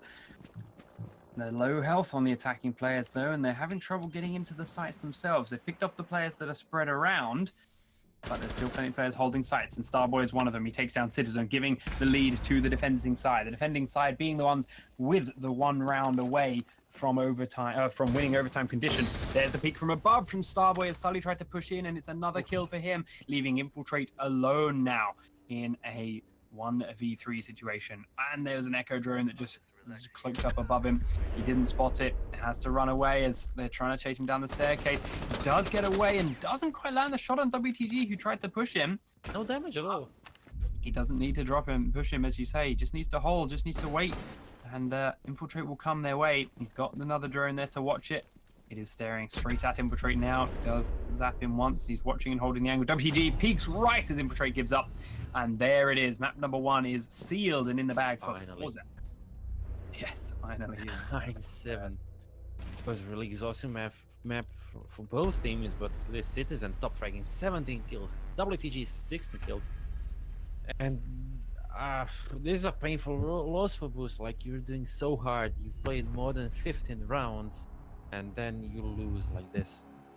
They really need to come back in the second map. This is going to be a huge boost for Team Forze as they're heading into map number 2, which is going to be the new clubhouse, which is going to be exciting. But as that round went as that map went on for so long, we need some bio breaks. We want to give the players a short break. We want to give our observers a short break, and I do believe we're running to a quick 2, 3, 4 minute break. I'm not sure entirely how long it'll be, but it'll be a quick one between these maps, so we can get everything resituated and back on in before we head over to what, as I said, will be the new clubhouse coming into effect here for map number 2. You claim this love that you never started.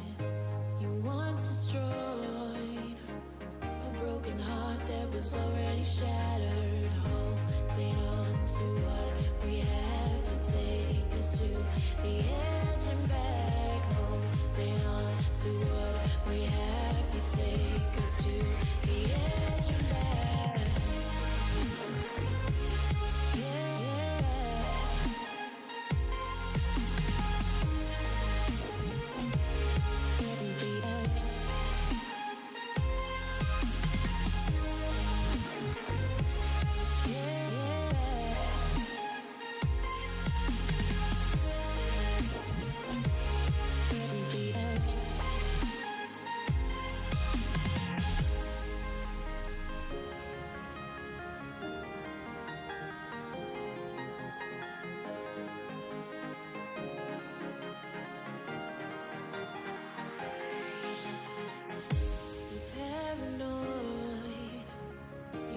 this love that you never started.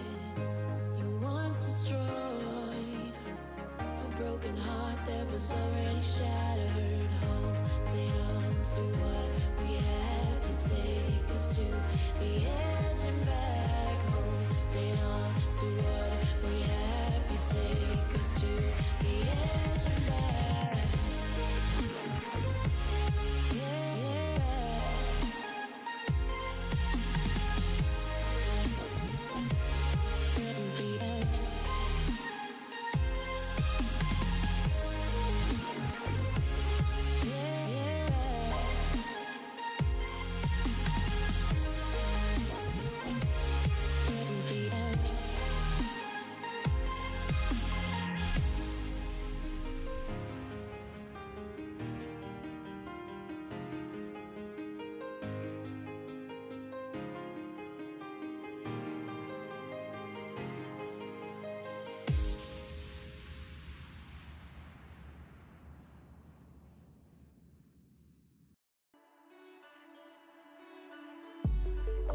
Just stay one more night.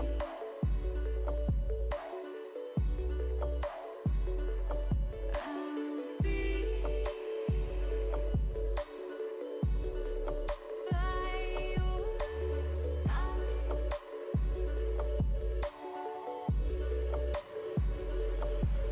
We'll live for a new day. We live life the hard way, but not today. Just stay. Just stay. Just stay. One more night. One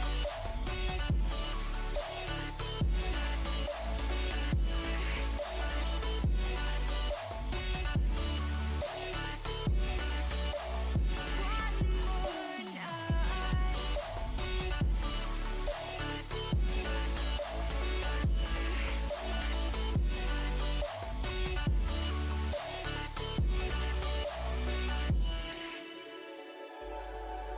Just feel my heart inside. Our love can grow so bright.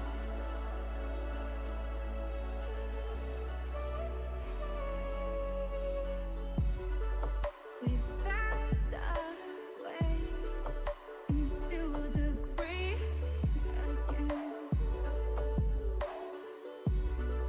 Let's not pretend our hearts have life again. Okay. Welcome back then, ladies and gentlemen. Into the game we go. Ban phase for Clubhouse is underway. First map then went to Forze. They're looking good now as we head into map number 2. But this is a new Wild West. This is not the Clubhouse we know. This is not the Clubhouse we're used to. This is an all new and adjusted Clubhouse. A lot of improvement, a bit of a remake. And let's see, Blitz has been banned first as the attacking operator. We didn't see Blitz was also banned the last map. And look at this glass ban on Clubhouse. That's interesting. Glass on the old Glass is really Clubhouse strong makes a on lot of the floor. sense because he's so good. But yeah, Yeah. he's also really strong just in general these days. Glass is just very, very strong as a whole. I'm just curious.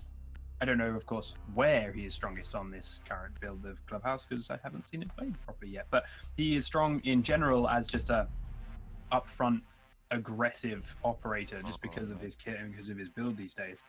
Maestro ban goes through and I cry a little bit because again I still don't get to see him and that makes me upset. I feel you. I also feel bad. I was really hoping to see Maestro as on Clubhouse. There are some really interesting Maestro spots for Evil Eye.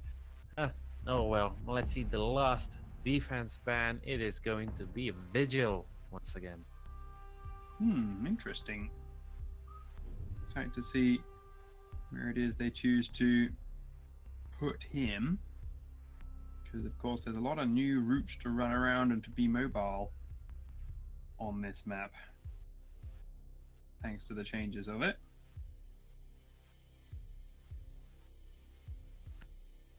And Kayak, we need one from you. Smoke gets there at the last second. He did, of course, make sure they were all back before we started. So if he went recruit, that's his own fault. But he does avoid it in this situation. And on the 6th pick phase, what may we see?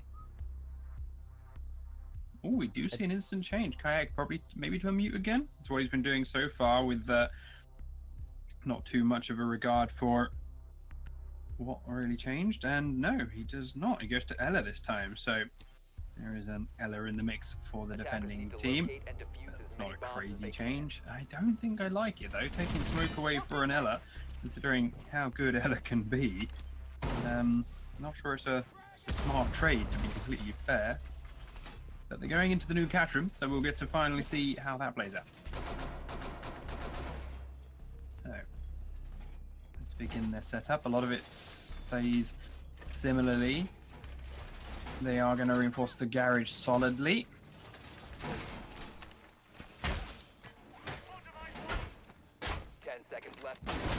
Yeah, so the infiltrate still on Mira. He did some really nice Mira plays on Consulate. And let's see if we can get some C4 kills here. There has actually been a nice amount of C4 kills on Consulate. That's true, and the floors are destructible here, even as they were before, in large part. So it can definitely be done this time over. The attackers are starting to get position now then as they push further forward and look for their opportunities. Not as many aggressive runouts this time around. I think that was, yeah, Foot got tagged there at Sully's castle. Took a little bit of damage. There we go. The thermite opening up the main wall. And now this Mira window somehow needs to be dealt with from the attacking side. Well, they have WTG playing Zofia. He still has plenty of stun grenades here. Yeah, he's got options, but that mirror window is a tough one to shift with the dangerous positions that are available to do so. We'll have to watch and see what their choices end up being. It could well be they just kill everyone else and then deal with the mirror face up, but it's again not the smartest or the easiest of plays to pull off. Here comes the attackers from the other side though. They're coming through the new area, of course. Jaeger, oh, he gets missed for the last second. Ash needs, oh, Scyther needed that kill. He's very low, but should have been an easy one for him. He just missed the head of Jaeger as he stepped into the room. Sully is low and trading fire with that thermite. Jackie tagged a little bit, but didn't do anything back to Sully. WTG continuing to drone and keep Sully's position known. The angle is tiny here that they're fighting over, but there is an angle all the same. As the push continues from the outside. The flashbangs are being used. They're trying to keep the room busy. WTG takes down Doki. There's one man repelled. He's still a little bit flashed. Another concussion heads towards the mirror window. They're trying to keep Infiltrate pinned in now. He does get concussed from that one. Sully, though, peeks on out and gets 3. Sully going huge before WTG trades him back. He was low from early and he was pinned in a horrible spot, but he made it count and he made them hurt. Oof. Down to a 2v2 now as WTG and Starboy try to make this 2v2 work. They know there's one behind each mirror window. They just haven't got anything left to shift them out from there. And that is going to end badly for them if they don't think of something soon. What did you... I mean, maybe they could try to push the garage. There's not much time left here. WTG gets in.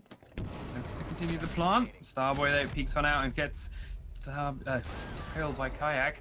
WTG there continues to push through onto Mira. Does get the last shot just at the last second. Infiltrate re-peeking up on the staircase. Not the smartest idea, perhaps, but that's what he did, and it would not work out for him. Unlucky, as he would have done a lot of damage as well in that situation, but not quite enough to make it count at that range with the SMG. Time now then for Forze with that first win in the bag to try and continue the run on up ahead As now it's time for a basement defense for Team Boost. The upstairs site, I must admit, wasn't crazy different there to what we remember and what we're used to seeing from it. So we'll have to see how that continues to unfold, of course, later on in the lifespan of the new clubhouse. Well, let's see. I'm glad to see Thatcher finally being brought to the match. At Starboy, we played the support player. Infiltrate with the Jaeger 6 so there will be no Mira this time on defense. I kind of got used to watching Mira on Church and Arsenal room defense. But now with that additional entry point in the blue, I don't know how to battle that, how to defend that area. It's pretty accessible to the attackers. Yeah, it's definitely true. This blue spot wasn't hard for the attackers to get into previously. Now, it's even easier. So holding that becomes a little bit more important, especially in some situations. Now, they don't have the glass pushing down there to worry about. 5 seconds left. We shall see where their attack comes from. And of course, roamers upstairs have a little bit more freedom to move and a little bit more safety upstairs. Now the new bar layout is in.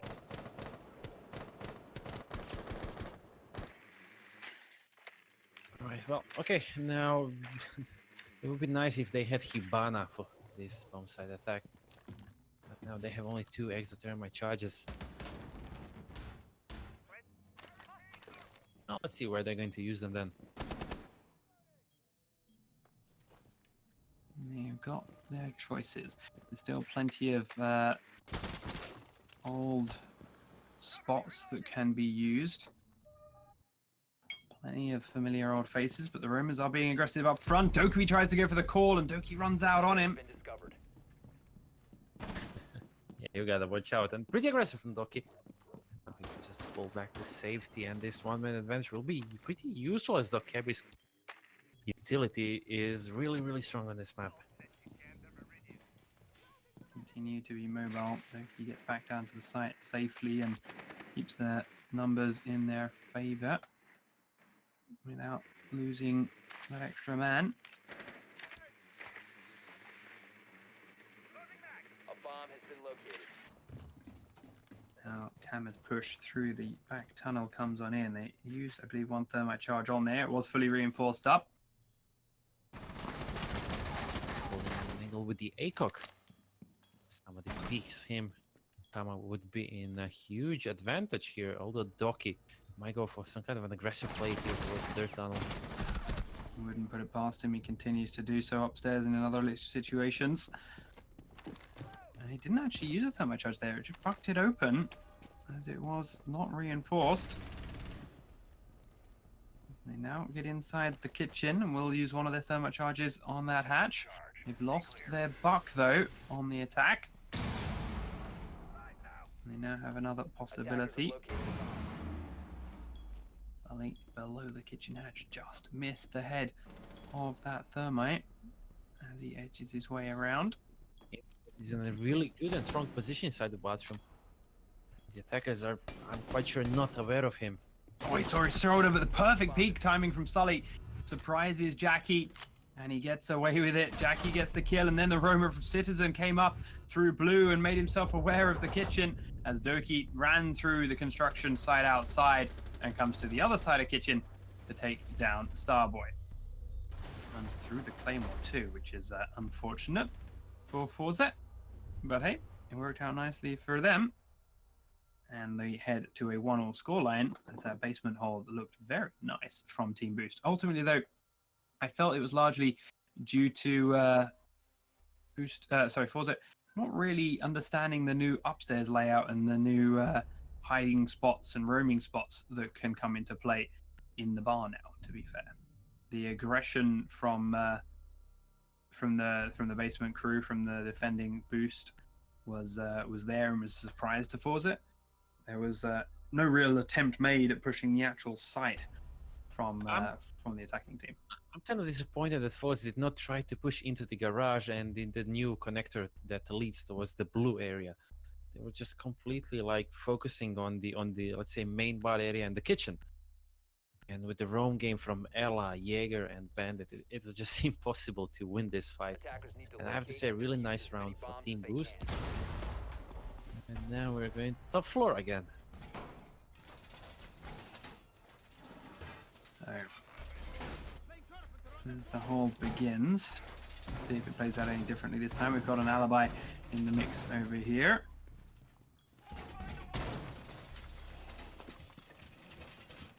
The mirror windows, of course, were pivotal to the last round. It just could not be shifted. 10 seconds left. They need to get them out of there this time around. If they want Attackers somehow have recovered the diffuser. Attackers to objective get is into this locate a site bomb and successfully. defuse it. They had such a huge advantage previously, but lost 3 people to Sully running out aggressively, and that's where they lost the round, and then they couldn't get past those 2 behind the windows, and that was a real problem for them. Need to get around that this time. Do they have a plan for it? That is the question. Okay, they have Thatcher again. They will destroy the shock wires. And Doki will try to do the tricking. But Jackie's not going to fall for it. Okay, he's now going to call in for... Hey, they have Bandit trying to trick the main wall. Somebody needs to try to contest him. And what is Mira doing, actually? Trying to prone position there. Why infiltrate? There was no need for that. As that drone hole gets often peaked. The battle didn't even start and they lost Mira. That's already 1 C4 off the board. And the main wall will be opened up as it seems. And Doki almost gets blown up by the exothermic charge. Here's a snack.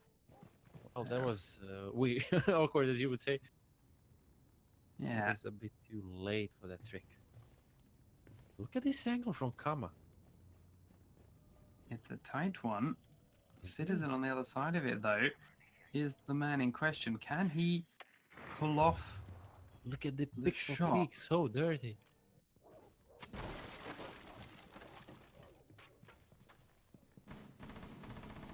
Scyther, as it seems, he'll try to make the push through the garage and get the hold of this window. He spots the alibi hologram. No, don't shoot it. He gets spotted. The logic bomb is also takes place, but Sally will take out one, but Kama fast on the refrag. Now under EE1D cover, they're going for the plant. Scyther holding an angle. Can he take out the alibi? Yep, there goes Citizen. The diffuser will get planted now. It is a 2 versus 4 retake. Not a pleasant situation for Team Boost. Doc loses this fight to Jackie. Now it's all on Jaeger. Sky tries to go to garage, but Scyther was waiting for him. So this is going to be a really clean round for Team Forze, losing only 1 man. Now taking the lead on Clubhouse.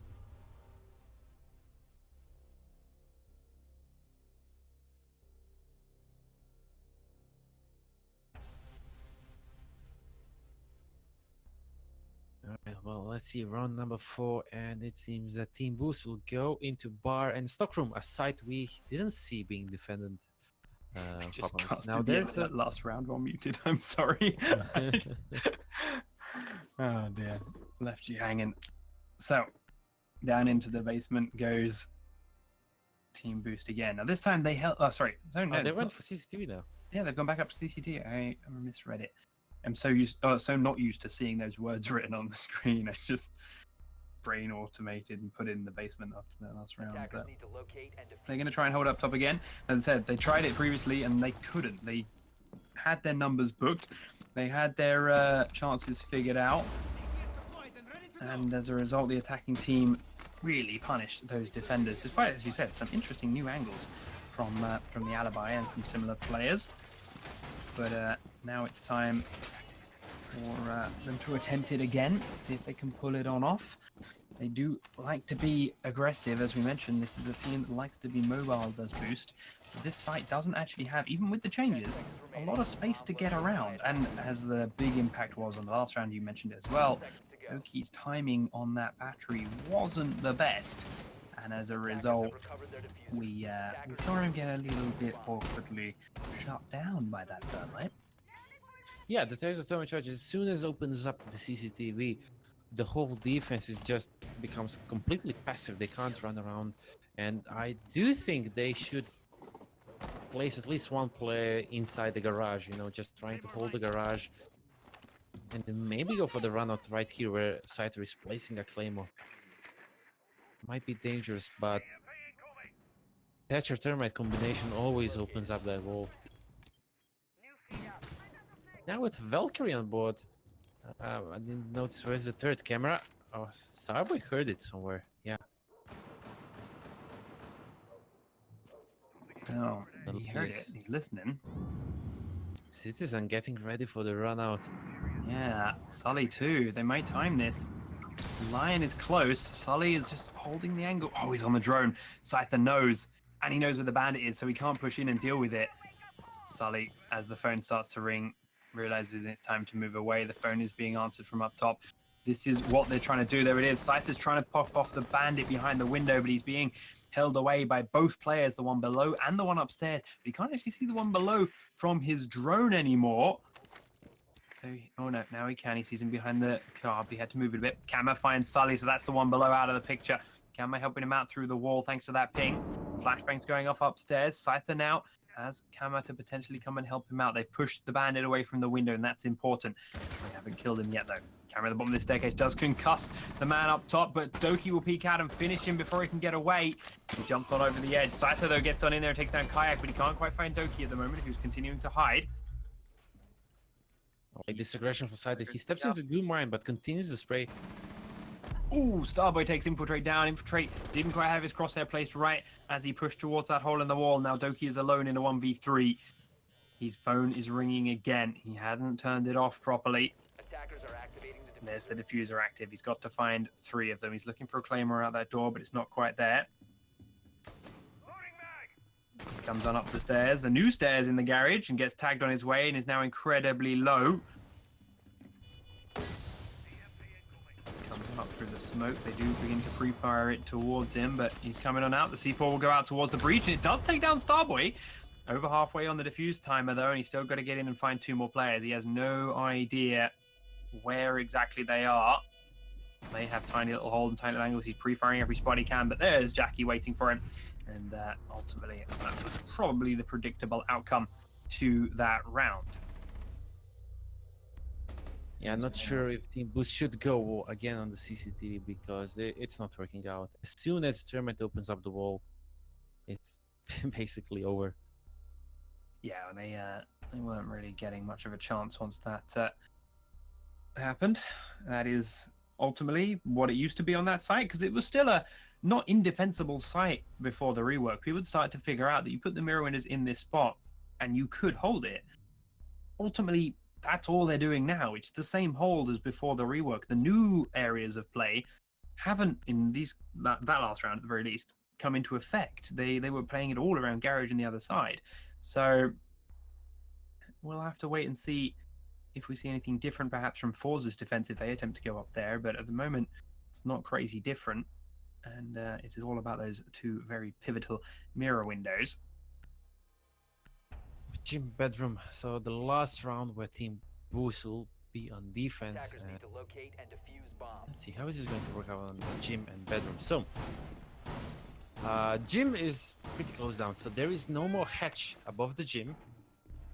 There's still the window, and Team Boost need to open up like the huge line of sight between the bedroom and the gym. Yeah, he's giving them a long angle into there. Interesting to see how this side holds. It's the cash room and CCTV that I've seen a lot of people get excited about this rework and bringing it in or changing it up, but 10 seconds. haven't seen anyone excited about the way master bedroom works on this new hold.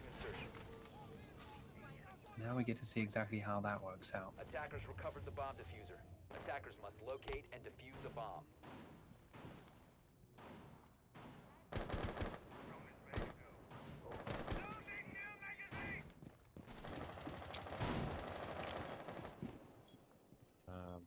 All right, I'm just having some issues with VLC, so give me a moment just to restart the clean feed. A bunch of Oh. internet issues today. I have no idea what's going on. 3 rounds to 1 in favor of the attacking Forza lineup. Boost need to think of something here. They've gone to, as I said, the other upstairs site on the clubhouse location.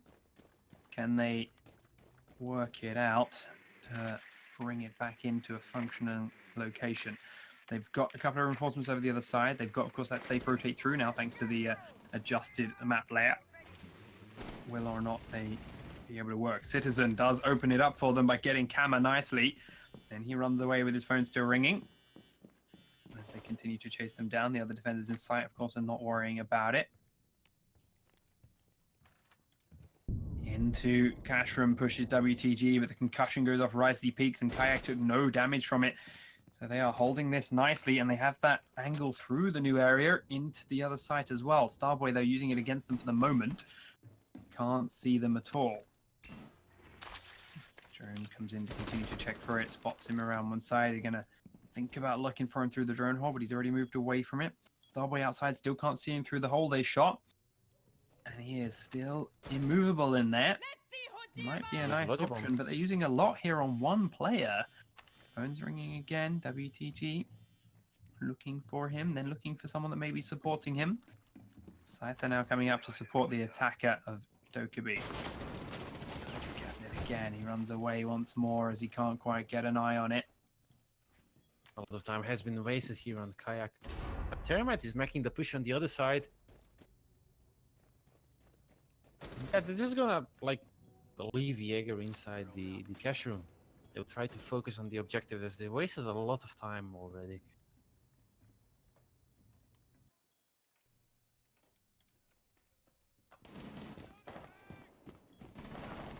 Sulu with the Doki take South Starboy, so that's a good start. It's a 2-man advantage now. And with not much time left, not sure how Jackie is going to get into the bomb site. This is really risky going for He the saw that Russian side. defender through the smoke. He went in there and just tried to plant Yeah. no matter what. Scyther takes down Citizen. WTG's down there, so it's only Scyther. He does get the kill onto one, but jumps into the second, and it will not work out for him, as Doki is there waiting for him. So we do get a second defensive round here for Team Boost. It's good for them. They needed it before we went into this switch in sides. But ultimately, not entirely sure if they can keep it up for the other option. Forze clearly had no idea how to attack that new upstairs site. They got very hung up on the in the cash room location. And that was arguably what won Boost that. But in all the other rounds, and all the not so crazy, unpredictable options, they weren't looking great. Let's see, Force on defense, CCTV and cash room, and we're gonna see Alibi, Mute, Mira, Jaeger, and a Doc. But no Thatcher on the opposite side. We saw Thatcher being really, really useful while attacking the CCTV, and I was kind of hoping for Team Boost to take the same operator, and Sully might switch to... Yeah, there we go. You definitely need Thatcher for this attack. Yeah, and it's a smart pick all around as well. Attackers need to locate and defuse bombs. So cash room choice is the one here from Forza as well. I wonder how much of this is actual choices and how much of this is just going for what's new and trying to see if it works. Because at the moment, nothing seems crazy different from their setup. As I mentioned, the defenses for both of these teams of this site is exactly what we saw before. Starboy and Forze actually aren't even in the right place for this. They're late reinforcing downstairs garage, which is important. One of them is Mira, who hasn't actually placed her windows yet, as far as I've seen. That mirror is in the right place, but I think the garage mirror, the wall wasn't reinforced or set up properly. They've done the wrong side. Yeah, they've made a hole there on the wall, and that's the side that needs to be reinforced. Now they're making the proper rotate hole. They are so late in this. This could be horrible here for the Forza defense, unless they wake up really quickly. The Doki could breach this wall open before they're ready, perhaps. And then they're left like chickens, really. They put a Hibana breach in the top of the garage wall, though. So we do have an angle in there from the attacking team. Yeah, they're missing the There's mirror window. thermite You're charge right. opening up. And the other black mirror has not been deployed. It's a great Hibana hole for Blackbeard to cover the garage. And there comes the second mirror window placed inside the cash room. But Team Boost is having an interesting approach. They will push from the garage. So basically that second mirror window will actually work out quite well for this kind of defense. Nakama needs to watch out as Blackbeard is right below him. As the ADS wants to cover him. Not going for the pick, but there is Blackbeard. And Doc is injured, but if he tries to get up, Kayak should get a shot on him and finally takes him out. So Starboy fast on the refrag, 4 versus 4. He pushes in to take WTG off the top of that staircase as well. He's now got control of the mirror window, and there's 2 defenders in there that he's got pressured. They know he's there though. The C4 comes out and pushes him away from the window, but not enough to kill him. It did tag him down a little way. He's got the mute in that corner, and he gets him with a quick crouch peek before he heads on deeper in. And he's got the back of Alibi, but he can't finish her off. She turns around for him, but he's there for it as well. Up the staircase, some Starboy. He's ready for him. The drop shot's not going to work this time, but Lion is now holding that door, waiting for him to come on up. It's Starboy versus Infiltrate, Sully, and Citizen. And Doki really opened this round up. There it is. Infiltrate will find Starboy, but ultimately that was the Thermite running on in, getting behind that mirror window here at the screen on the kill cam there. You can see once he was in that position, there was nothing the attackers could do about it because Starboy was so slow to rotate back from underneath. Not entirely sure why exactly, but still slow to do so. And as a result, Doki managed to tear that bomb site apart. Yeah, Fragmite saves the day. A bit weird that nobody was playing on those stairs to actually try to deny Thermite. But yeah, all in all, a well-played round from Team Boost. And interesting to see it. Forze is going once again on CCTV and Cash Room. They're going for the second chance. This time, Kama will play Legion instead of Doc. Oh. The Doc I definitely did not like, and I agree with the change, considering the immobility of him does not suit that tiny site. They need players to be mobile, they need players to be active, thanks to the fact that they are in a very small, very tightly pinned position, which with a couple of breaches becomes a kill box. And Doc don't really work for that. You don't get a chance to revive, you don't get a chance to heal. None of that is going to really happen for you. Well, Kama was kind of in a really bad position. He was stuck there because Thermite opened up the garage from the west side. They had Hibana on the garage doors, and there was no place to go. Yeah, okay, let's see now this time. Thatcher Thermite will definitely open up the CCTV. I'm not sure if we actually saw a successful CCTV defense so far. 10 seconds remaining. Yeah, no, I don't think we have. I think you're right on that front. Everyone that has attempted it has fallen short. Attackers recover the bomb diffuser. Attackers' objective is to locate a bomb and defuse it. Let's see if they can pull it off this time around.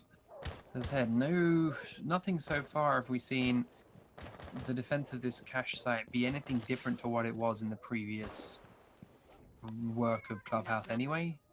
And while it would occasionally work when that thing was there, it wasn't perfect either. So I don't really know what's going on with these teams and these choices. Either they're just trying to see if they can make the new map work as we speak. That's terribly placed. Thermite charged, puts it across both walls, Yeah. so it doesn't matter where he batteries, it dies. Yeah, just bad. But yeah, like Only no one one's EMP really was used, shown right? anything that's special to the new layout of Clubhouse yet. Everyone's just playing it as it was, and that's I don't know. He's looking for Scyther and Citizen. Yeah, there we go. Couple of Legion mines on that staircase. He walked over 3 before no one even tried to give his attention. 3 Legion mines as he walks up that staircase and he gets a kill. Then Starboy finally comes to try and flank him from below and is killed in his troubles. Kayak then gets Jack as well, and the attacking team has finally made a dent. 5 attackers left alive, make that 4 attackers as WTG gets one from the wrong side of the mirror window. He's put his other mirror window in between A and B, so he's got a sight line in towards one end, but he missed the man that ran in through that window and is now planting in the site. Getting pressure through the window and now it's sprayed through the wall. He's looking for it. The other man was downstairs. Citizen gets the kill as he tries to head on up. Camo was looking for the diffuser through the floor, but misses the shots that are important. Now has to find 4. They knew he's going to come from below because he was detected outside elsewhere. Now he sees 1. He does get kayak, but another man thinks through the floor, and Sully finishes him off to give the lead once again to Team Boost. As you mentioned, the Hibana pushed through garage. She was not contested at all, and one of the problems was Kama was actually on the other side of the map. He was running around the pool table window, going for the runouts, hoping that one of the attackers might be there in his line of sight. There was nobody there, and Kama was basically just... I would use the term wasting resources, as you would want some goo mines placed around the site. But yeah, garage has fallen. Hibana took out the bandit who was trying to trick the thermite charge, and the rest is history. And now we see Team Boost taking the lead, and Team Forze finally going for the church and arsenal. Oh, down to the basement. We saw a successful hold on there from Forze earlier on, but that ultimately came down. Sorry, from Boost earlier on. Forze are defending now, but Boost ultimately won that from just playing aggressively upstairs, from just being unpredictable up top, not because of any actual location or smart play to the basement. They just were upstairs in spots that I don't think Forze knew existed anymore, or now since the changes ultimately. So we'll see whether Boost are caught in as much of a surprise because of that, or caught in as much of an uncomfortable position because of that, or if they actually have a bit more of a plan in place on how to get to that basement. We still didn't see the attacking side using the new entry point to the blue area. Let's hope Team Boost will take advantage of it. Last time Team Boost, while defending this side, they were playing really aggressively with 3 players playing on the ground level and doing all of the work, actually, just winning the entire round. That's very true. So let's see then. Now this round is done. As the attack starts to shape on up, the attack is quick from Boost at the moment. As Kayak makes his way in through the garage and then out back and around to join Infiltrate. The construction wall then, reinforced properly by the defending this time, requires Thermite to come on across. But he will open up some walls and angles into kitchen on his way there, before then blowing it open. There it is. That's his first charge used though. We'll head back to kitchen potentially for the second one. It's the most important hatch, I think, even since the changes. We could open the bar one, but all that is covering rotates and been castled off anyway, so they don't need to. Mirror window on that front wall is fully reinforced, so they can't actually shoot anyone through it. His arm is on show thanks to pulling that Legion mine out, but not enough to do a killing blow. Gets on in. Smoke grenade's going to come up and over the top. Infiltrate drops in to cover him. They do hold back, watch for it. Infiltrate's watching the hole. He goes for the thermite plant, and it will go through successfully. Claymore point towards the castle barricade, so they can't pull it down successfully. Now that the wall is open, Kama is in a tricky position, but he can stay in there. Jackie gets the first kill onto Sully, though. That's the twitch off the table. The concussions are going in, and here comes the Lion. Kama peeks out before the Lion, though, and gets Doki down. Now there's only 3 attackers left alive, and they are walking into a meat grinder towards the end of the corridor. That Jaeger is lucky to be alive, but Scyther will help him out by finishing off Kayak. 5 defenders still standing. They're looking to even this round up right here, right now, as Infiltrate and Citizen, the last 2 attackers left standing. Castle barricade gets opened up. WTG will finish off Infiltrate, and then Citizen above the hatch is the final man. They know where he is. He has the diffuser. He's got to come all the way down to join his team of corpses. The mirror window is now in the defender's favor. Thanks to that wall being open, they can see him through it and peek out when they need. Citizen realizing there is nothing he's getting from that direction. Heads back upstairs again. The bar hatch didn't look like it was actually reinforced, judging by the fact it's open now. He will get the kill to Kama before dropping in, switching to a different weapon. Looking to move on into the castle, sorry, the kitchen side, the church side. Jaeger in that corridor, he pre-fires the mirror window, checks there's no one above him, but as he backs into the corner, he does reveal himself to Scyther in the site, and there it is. 4 versus 1. He can't get, sorry, 5 versus 1. He gets 1 kill, but no more.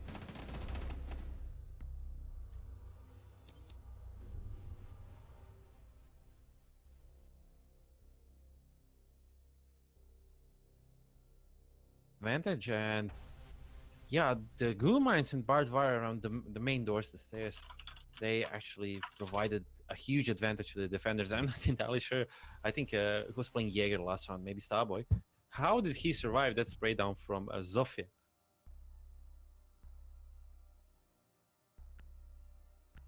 All right, well, round number 9 is in front of us. We are going to see bar and stockroom for first time today on Clubhouse. Interesting pick, as that same bomb site also got a few changes, as there's basically a wall between, additional wall between the bomb sites, and there's like a new route, the bathroom, little bathroom area that players can rotate through the kitchen hallway back to the strip club. Defenders, protect your bombs from being defused by attackers. Now let's check out the setup, because I'm not entirely sure how to do like a proper default setup with reinforcements and all on this map. Attackers have discovered It is the so location of weird the to bomb. see the pool table actually having this like a wall around. Yeah, it's an odd sight to see it in that pinned in little corner. But it is in a strong spot now, that's for sure. And it will play very differently to how we previously saw it. Am I using a lot of the shotgun shells just to open up the entire wall between the bomb sites? Attackers have recovered their diffuser. Too bad that there is no glass. Okay, we have Blackbeard on the attacking side, no glass, but Blackbeard can Yep. be ideal operator for those long range games, especially when there's a huge line of sight between the bomb sites. He's still, even with the changes to it, a very good operator for taking control of that blue corridor, which, okay, the site is above, but thanks to the changes to it, getting up through that blue corridor, getting into the upper site using it, is actually a very viable and possible option now. So he certainly has use all around. We'll see where their attack chooses to take form and where it chooses to really pressure in just a moment. And of course, we still have this long angle into the B site from outside the door as before. Now what we have inside the bar, though, is a bit more protection for the Echo that is potentially holding it. Doki's getting tagged. I think that's from above. He pushes into the site, does get Kama down inside, but Kama has his smoke off. Kaya gets Starboy with a claymore, but Jackie drops straight in onto Doki from the new hatch that is above that rotate angle and takes him out from inside the site. Lion charge goes out, and Jackie has to stay where he is, but Sully takes WTG down, then Citizen peeks Jackie from behind right before the plant can go through. Scyther, now the last defender alive, is upstairs and has to rotate his way back down again. He is looking for a group of attackers, 4 of them in, to be precise. And he does find the first one, but now they know where he is. It was Sully, it was the Blackbeard, so did well to kill that without taking any damage. Looks at the possibility of them coming behind him. The lion charge meant he was pinned in. He tries the C4, but they're not there. Kayak holding the long angle from the front door. Spots him, tags him. There's the kill. Infiltrate ultimately with the last bullet, but a good crossfire from those two, keeping him pinned where he is. Thought there might be one in that window. There was not, but Infiltrate did. Sorry, in that room, but Infiltrate did rotate around to the window ultimately, just as he got there. Round 10. Are we going to see another overtime here? I mean, there's a huge possibility, but which side Forze should pick now? I'm not sure. I don't think they can go back to Arsenal and Church, where they looked really, really strong. In CCTV and Cash Room, it didn't work out first 2 times. Let's see if third time the charm.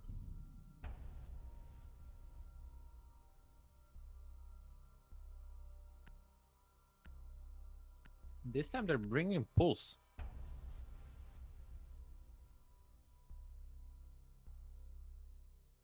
Oh, I'm well. intrigued to see what they think Pulse is going to really give them here, unless they do plan on giving up the site in large part and using his C4 from below. Because none of their previous issues with holding this came from not knowing where the attackers were coming from, or it didn't feel like that.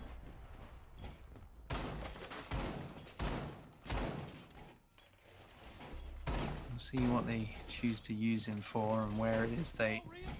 I mean, they could try to put Fine, more fine. effort into bandit tricking just to deny the termite trying to open up the wall. As soon as the wall is open, I'd say the round is over.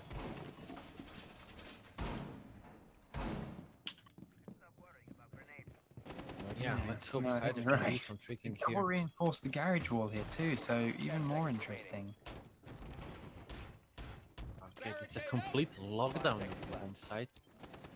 It's a completely different approach than the previous two defense on CCTV. Attacker's objective is to defuse Pretty the interesting, bomb. I'd say, but yeah, all right. We see the castle being placed on the window opposite from the main wall, so Scyther, who is going to do the tricking, will have some cover behind him. And the castle racket, of course, doesn't last forever. Can he make it last long enough? So the EMP goes out, and we look into might charge. He puts the first one on. It's right in the middle again, but Bandit is nowhere close enough. And they're not trying to trick it at all, so it will get opened. We have that Claymore, which does stop the rotate along that corridor. It's actually very strong, as it forces you to stay away from that drone, or forces you to stay away from that side of the wall, which is a Attackers have recovered powerful the push into diffuser. sight going from that Attacker's angle. bomb diffuser has been Mirror window then. Soft wall, but looking into that breach. Kama peeks out from below. There's the use of the pulse. I like it. Takes down Kayak. And he is making an impact, but the Thatcher unfortunately had already done his job. But every kill counts at this point. Forze, of course, looking for the overtime with this round. Drone in garage is still looking for those players that may be Attackers there. recovered the bomb diffuser. Starboy is holding for another angle up top. Doing what they can. But the slow attack has slowed down further. Did they open up the garage? I heard the Hibana spell is going off. I think Did, that but was didn't see from where they Bob, were. I think it might have been the garage. You're right. And they Sitting wait just for a there it is, the patiently garage waiting, wall. yeah. Yes, citizen there on the garage wall. Oh, he gets taken out by Jackie at a distance too. Jackie from the cash room landed that That's it. shot. WTG still behind that mirror window. The lion charge will go off. The tags are there as Scyther takes down Infiltrate as he tried to push in behind his lion charge. Sully also lost one of his shields during a moment there and now lacks any kind of protection as he tries to peek on around. Camo is waiting for him and found him. And with that, we are heading to overtime, ladies and gentlemen. Deja vu. We're going to another overtime. And it is really tense. I can't imagine this. The sweating, the stress these players are going through. Let's see if Team Boost can pull this off in the second overtime. Or is Forze just going to finish this match and take another 3 points?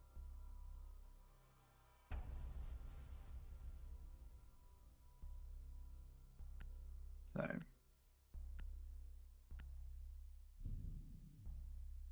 Forze are needing 2 rounds in a row to lock this in. They're into the Church Arsenal basement defense first. They haven't had stronghold here, but as we said before, they haven't changed too much. Neither team have changed too much from how we're used to seeing Clubhouse played in general. So that may keep them safe. Yeah, I mean, both teams so strong on Church and Arsenal, and I wouldn't be surprised at all if Team Boost also took the same defense the next round.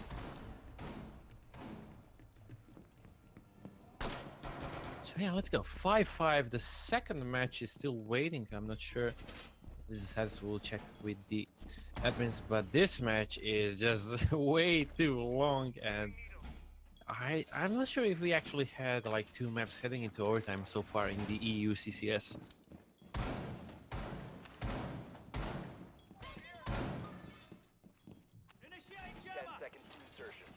Down to the last 10 seconds of front phase then. As overtime gets underway. And here they come. The attackers once again have a thermite. They can open up that construction tunnel if they so wish. They also brought themselves the Hibana so they can open up every hatch as well. Yeah, but last time Team Boost And did not it's open not up their reinforced tunnel at all. anyway. Yeah, so Team Boost They have did not sledge, reinforce that's it. it. They have sledge, and that's all they need to open it, as you say, exactly, with it not being reinforced. He'll open everything else along his way as well, because why not? Now let's see which one he opens, because he shouldn't open this side wall. That allows the very fast rotate down the mine. The rotate that Doki used against the attacking team previously, where he runs into kitchen. If you open the side wall, they can get into kitchen with a 3-speed operator without being detected. You open the end wall, and it takes longer, so they actually get detected. You get a moment of notification that someone's coming. But he opened the sidewall, so if he does die here and he gives up control of the dirt tunnel, the defenders could use that as a flank later in the round. We'll have to wait and see whether or But not the they get Ghoul punished Mine for will that. expose his position there. They know Mhm, somebody it does. there.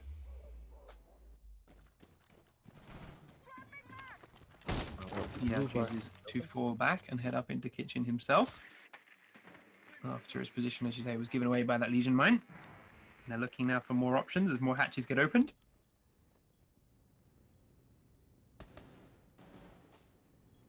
But still, a lot of the deal, like barbed wire and Ghoul Mines around the main doors. And let's see this angle that Doc is trying to open up so he can toss a grenade down to Mira. I mean, Buck would be far more useful here, but He's gone. Citizen got trade. one, but Jackie immediately traded it back. Looking for more, but only find a drone at the moment. Continuing then to keep the slow attack going. Got all the angles open, but they still can't seem to find any of the defenders sitting and waiting. Need to pick one or two off. Sully there starts it off by grabbing one of them. Starboy falls, and that's the Jaeger off the table.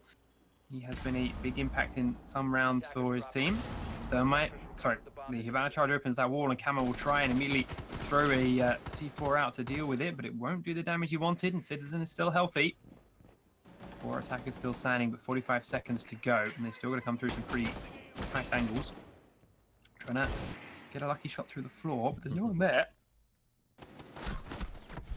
And Kama does even out the numbers. Rob. Citizen falls on the front staircase. Kama took no damage for it too, so that's even better for his team. Jackie looking at the hatch drop from a distance, but there's a man in the tunnel that he wasn't ready for, and he does get downed by him. Looking to crawl away, and it won't happen. Kayak is the man with the kill. There's the lion charge as they do drop in. Kama gets detected. The plant's going through. The thermite gets spotted by WTG. He's going to go for the C4 over the top, but he gets down before he can throw it and blow it up. Now through the rotate in that wall. They need to be careful. Kama is going to drop on in. He kills Infiltrate. Kama kills Infiltrate. Sully drops. WTG is still downed. He maybe have to get through here for a revive. Kama's going to try it. But there's the peak. Oh, Sully. Perfect timing as he heard him go for it. I saw the idea for WTG, but just perhaps a little bit too greedy. They had the time to wait and get into a slightly safer position for that revive. Bait the peak for a little bit more. But no. Not happening.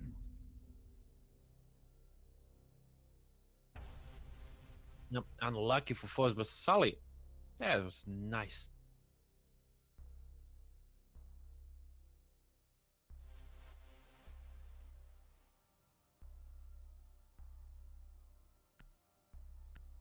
Well, this is a really strong punch in the teeth for Team Force as they lost the defense on Church that they actually played quite well the first time.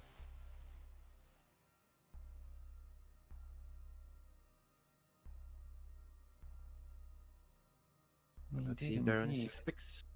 Said they were aggressive upstairs and it worked for them. But now we've started to see things settle in a bit more and the teams are playing it a bit more standard and perhaps don't need to be so aggro. Forze with the 6-pick switch to Blackbeard though. See if they can make it work. Attackers need to locate and defuse as many bombs as they can.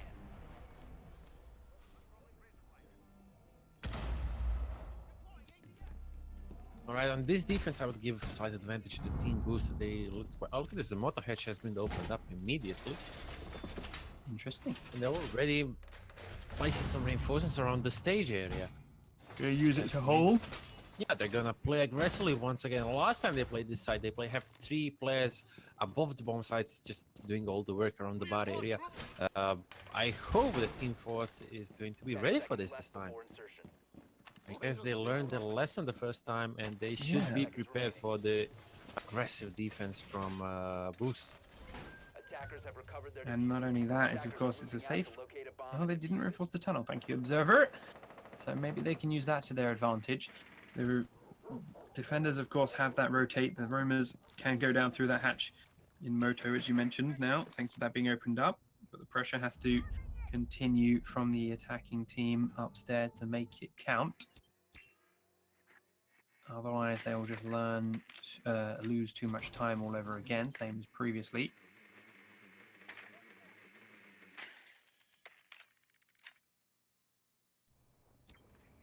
Scyther could actually, not sure if anybody has the breaching charger, but Scyther or Hibana could open up the garage and send one player there just to try to make something work. Finding our rats. It seems that there's the first logic bomb and the EE-1D drone. Kama detonates one of the Griswold mines placed around the pool table. Citizen getting ready for the push from the attackers, having a nice angle here from the kitchen towards the bathroom area.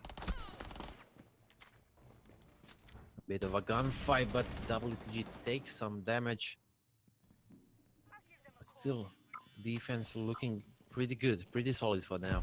It goes the second logic one, the second E1D drone, and I don't like the usage of this utility so early in the round just to focus on all these players playing in the bar area. There we go, Jackie opening up with first blood on Citizen. Jackie with a double kill takes out the infiltrate. And a lot of utilities used, but they managed to pick off the players playing offside.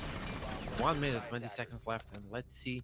Oh, Starboy, he notices Doki above him, and look at this. This is like, oh my god, the double kill on Kai with a headshot.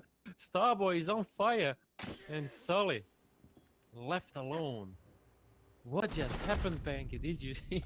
What a fantastic round to drag it back and keep themselves in it, keep the overtime going, and give themselves a chance to push it on through and keep the dream alive before we head to the third map.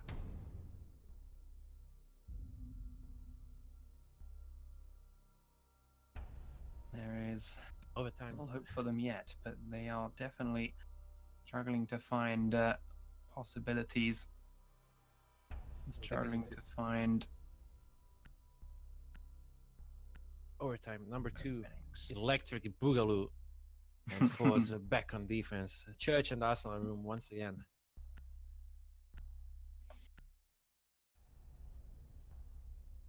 So, as the final few operators are selected and the sixth pick goes through, Citizen does swap over to that Ash at the last moment. But the Bandit switched in for Camera as well on Forze, so Attackers they need to both locate made that and defuse change as many as bombs Forze they can. switch on down into the basement once more for their choice. Now, we've seen a few different attempts at this, a few different strategies. The map changes upstairs have definitely made that a more viable position for people to play, considering how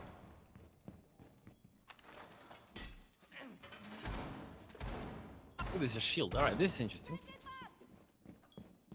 Of course, Scyther always plans to play behind that shield that will providing cover from blue. But last time somebody pushed from the dirt tunnel, and I do believe Scythe was the victim. With the friendly damage on his teammate, but yeah. Alright, 6-6 action phase is starting right now. Let's see.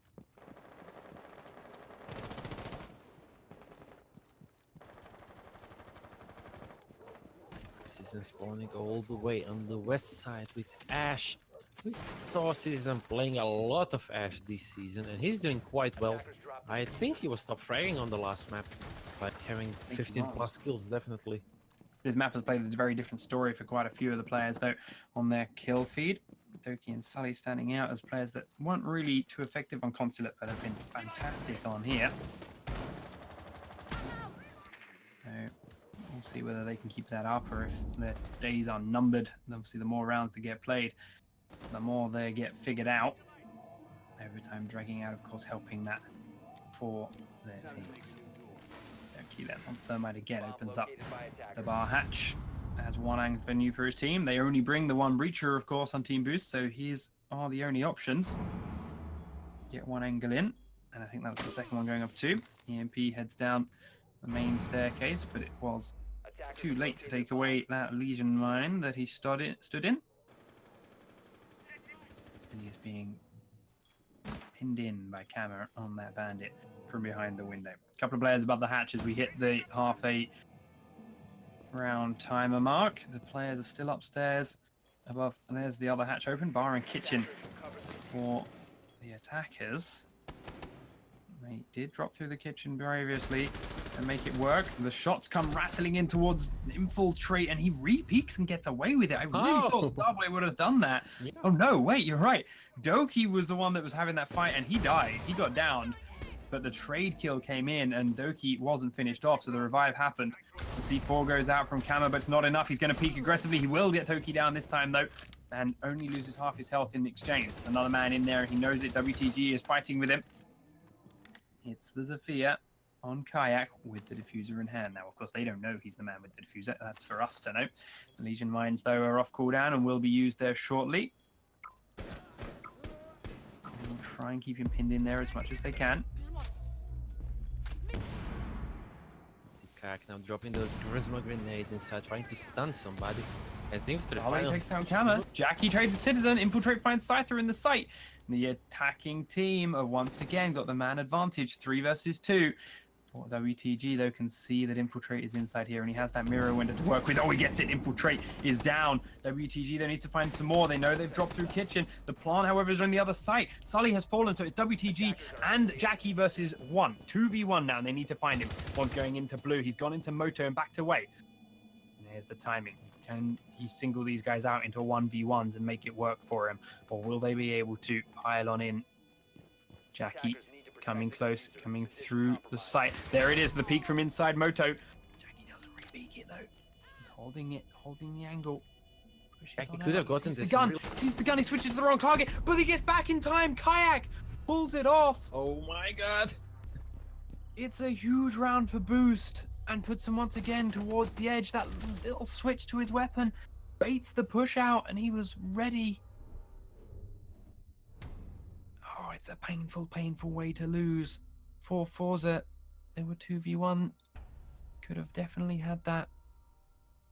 But now they're fighting for their lives once again. It is the pressure and stress. Look at this. We are like playing for more than 2 hours, and we're in the overtime of the second map. And mistakes are just bound to happen in these moments.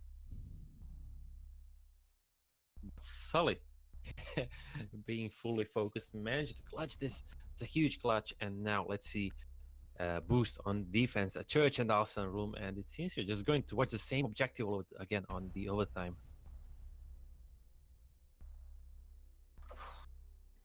Yeah.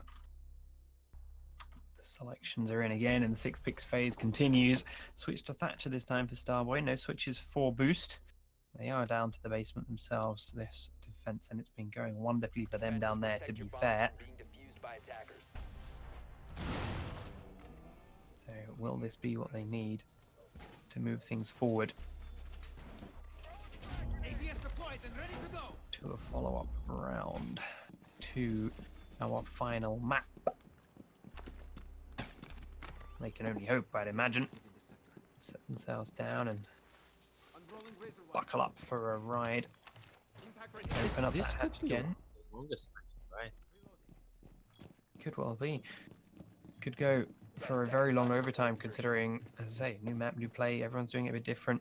Everyone's trying to figure it out as they go along, and that ultimately means we could be here for a long time, going back and forth here on this one map.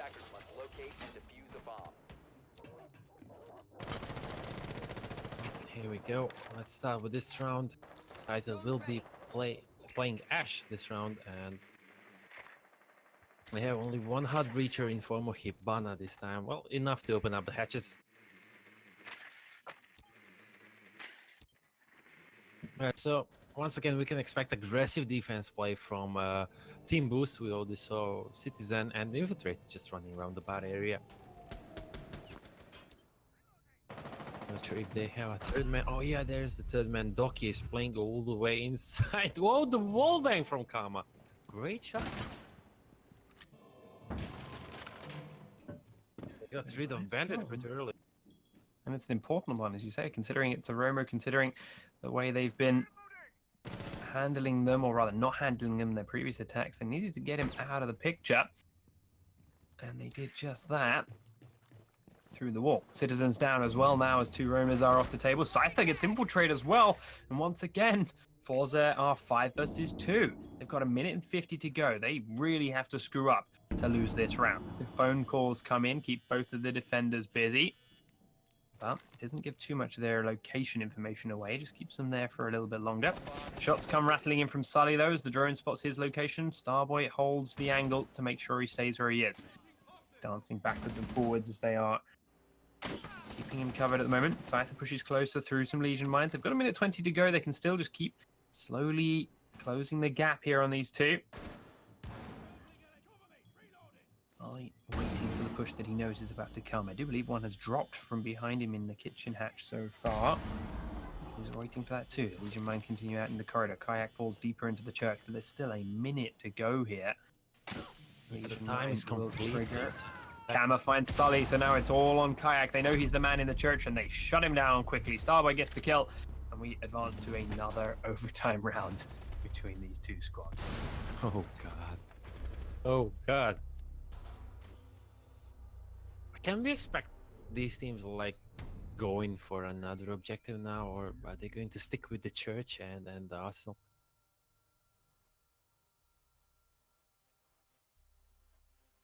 I don't know if we're going to see a change, because everyone seems to be happy with their basement, even on the losing side of it.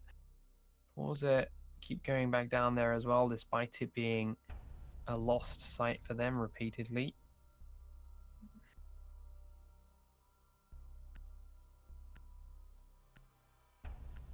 A Libby this time on I'm not defense. sure.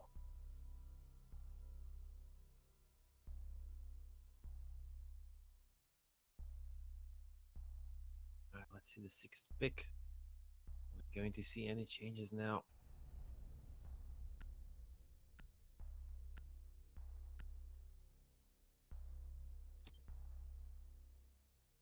Attackers need to locate and defuse bombs. All right. What's your defense, Forza? What's your change? What have you mixed up to make this one work? As you said, they brought in an alibi, but her gadget doesn't bring that much of a change to the table compared to other potential options. It's a bit of fun, and it does give you a little bit of information ops here and there, but it doesn't slow down attackers that much from my experience. And that's what they need to be dealing with right now, to be fair, is the slowing down attackers. Deploying the base. 5 seconds. Because right now they're just getting swarmed from all sides, and it's a bit too big. I mean, I would kind of expect Sizer to play aggressively early in the round, using those alibi to help him out, somehow hold some areas. So far, it looks they will play like the turtle strategy, just to barricade themselves down into the bomb site and just wait for the attackers to drop down and try to win all the duels.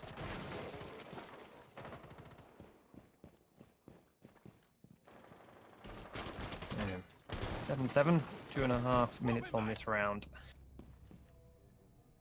Where's Oh, there we go. Kayak is out already. Yeah, that's not a good start for Boost, and great one for Forze. Now, if Forze can win this on He's defense, closed down. their attacks have been good. If they can continue that attack trend up here, while also downing Inf, they do lose Citizen, And they do lose Sider, yeah. but Inf will be revived and keep us at a 4v4. Sorry, yes, they do lose Scyther. Citizen was the one that got the kill. Well, Sider managed to buy 1 minute for his team, but look at this WTG getting into aggressive position now. Oh, failing this spray. He redeemed himself. Now he loses this fight. Now, this is a problem for Forze. WTG had a perfect opportunity for at least 1 kill. And now this goes heavily into attackers' favor. Bomb located by attackers.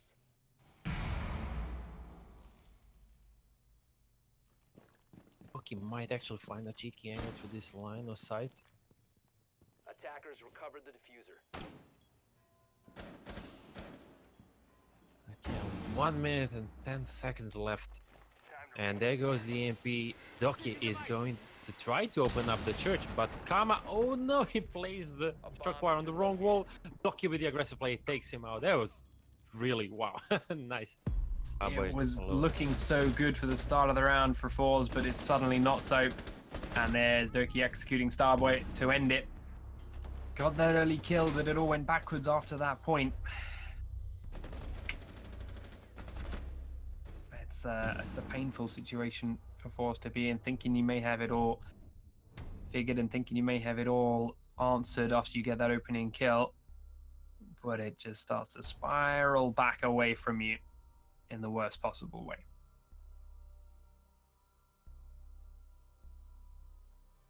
Time then for Dave to see if they can do it differently. Not Dave, sorry, it's Boost. It's Boost now. I kind of like feel sorry for WTG for the mistake he made on the last round, because he had a perfect opportunity even to line up the double kill. But his aim was not on the point and he lost the fight. Hibana stayed alive, Lion stayed alive, and Doki just finished the round in a really beautiful way. And let's see if Forze can come back. They'll switch from Hibana to Termite and Gym bedroom defense. Interesting pick from Boost. Yeah, it is true. Attackers need to locate and defuse as many bombs as they can. I'm curious to see how they use this one now. We are looking great here for Boost, to be honest. And remember, the only time they held this site previously, the only time they went up here to the master bedroom, the gym option, there was nothing that Forze had up their sleeve Attackers have located a bomb. to get into it. They were held up on one man inside the cash room, and they just couldn't get in for love nor money. 10 If seconds that left happens before again, insertion. we're done here. We're moving on to map number 3. 5 seconds to go. But if it doesn't, we're heading to another round of overtime, which is of course just fine for Boost as well. They've been doing okay on their attacks on this side for attack. Well, they do need to open up the west wall with Termite. That's the imperative, I'd say.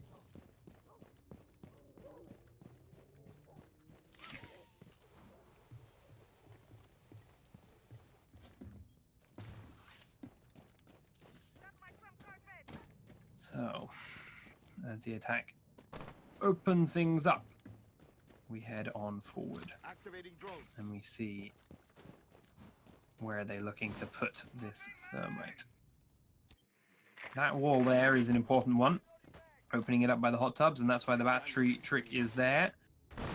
The EMP goes out, the Somebody battery was should down. be on the gym window. Someone needs to should. be. Yeah. And I think the battery tricked it successfully. I think the thermite charge was placed in the middle again too, so the battery could have gone anywhere to make it destroy it. I don't think that was the thing. This is where they're trying to sit to destroy and stop the bandit. They're concussing him hard. That's not enough, but they do get the wall open. All right, at least they got the wall open. Sully was pushed back and away. The attack is different here, of course, from Forze. They're going completely away from the cash room side, which is where they struggled previously, going in through the back edge, through that breach. Is that what they need? We'll find out. There's Doki peeking aggressively, but Starboy is not going to let that happen. Gets the first kill of the round for his team. But is it going to be more? He needs more. They can't continue this. They need to find some other defenders inside. Bandits looking to come up from below. They do find in the bathroom infiltrate. He moves away. WTG takes down Citizen. Kayak though takes WTG and Kama in return and evens the numbers out nicely. But now he's the only man standing as Scyther and Starboy finish off Sully and infiltrate, leaving Kayak alone against 3. Starboy comes in with the diffuser towards... Sorry, Jackie has the diffuser and will head towards the site. Kayak sprays through the wall towards them, but won't do serious damage to either. And now they know where he's coming from. They're sitting back and watching. And the diffuser is down. He's got a slightly different route, of course. He can come through the office now. He can come through the breaches in the walls. And he does just that. But they were ready for it. Scyther peeked it, knowing where his choices would be. And Forze forces into another round of overtime, figuring out, all right, we didn't attack this well from the last side, from the other direction. Time to jump on over the other way and lock it down. Right, so this map is now officially longer than the first map, as we're heading into the 4th round of overtime, right? Yeah, that sounds alright. All right, well, let's see. Team Forze, are they really going for the CCTV and cash room now? I would expect Mira here. But they'll probably go once again like to completely barricade themselves inside. Like they did last time when they actually won the round, I think. When they completely cut off the garage, reinforced everything, used castle, and actually WTG goes to Mira, yeah. So yeah, okay. Alright, back to CCTV room, cash room for Forze. It's been hit and miss with this round in this spot for both teams. Attackers Namely need to locate because- and defuse as many bombs as they can. Everyone's trying something new with every round. Both the attackers and the defenders are mixing things up and mixing things over. So, When they mixed up, they get the quadruple overtime. But it just shows that these teams are fairly even in their strength.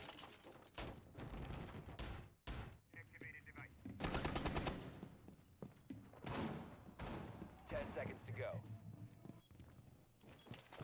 So Kama playing on Pulse. The last time he was playing Pulse on this bomb site, he actually made an early Attackers run out, recovered the taking bomb out diffuser. Thatcher early in the Attackers are round. moving out to locate a bomb and defuse it. But yeah, actually, let's see. Yeah, I mean, Force last time they did the same defense. They managed to win. Changing mag. They didn't have Mira inside garage, watching inside the CCTV room, but they just completely cut it off. Attackers have located It a could bomb. work out this time. it could, but it could also... What? What?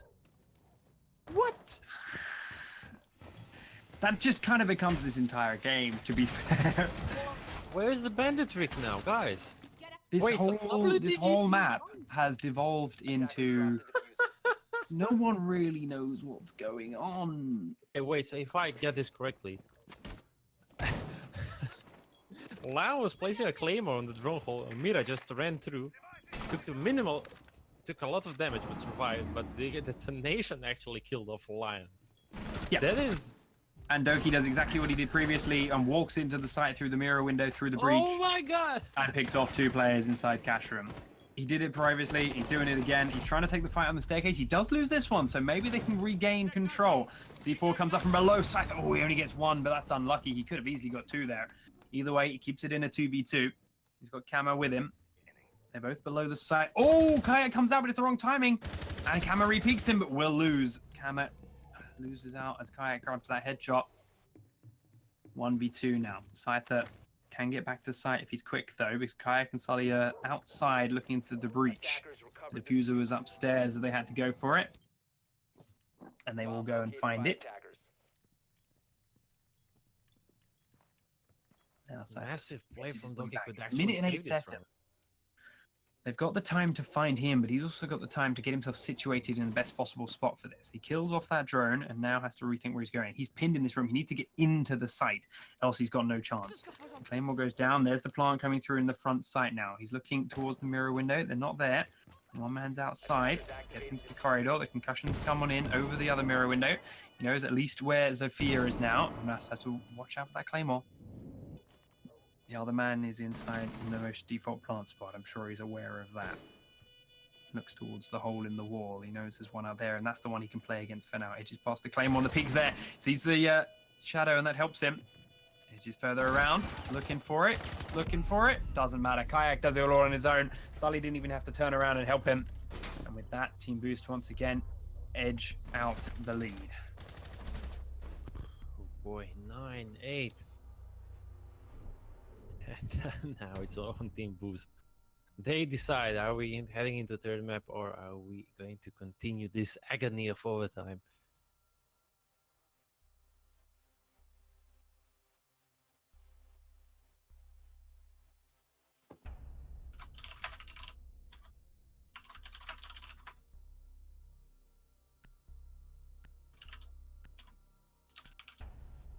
Right, so it's going to be gym and the bedroom from Team Boost.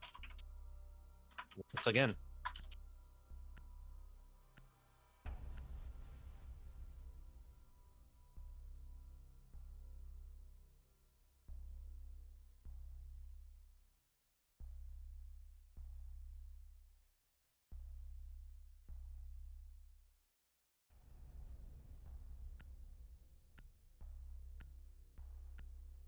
Right, we'll see Sully switching to Echo. Attackers need to locate and defuse as many bombs as they can.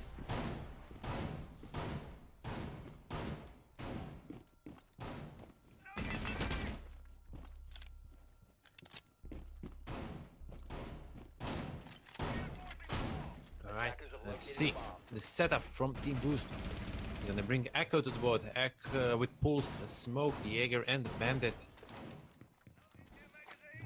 Only one hard breach on the other side, but Termite should be enough to open up the west wall just like last time. Although I didn't like how Force didn't send at least one player on the gym window to try to deny the Bandit tricking the Termite wall. Maybe they will go with a different approach this time. Attackers are moving to defuse a bomb.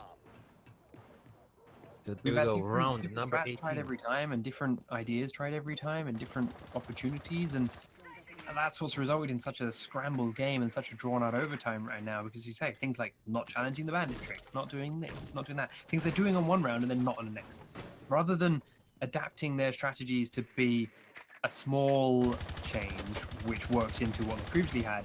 They just completely change their entire strategy and throw away everything that was working in the previous round for something new.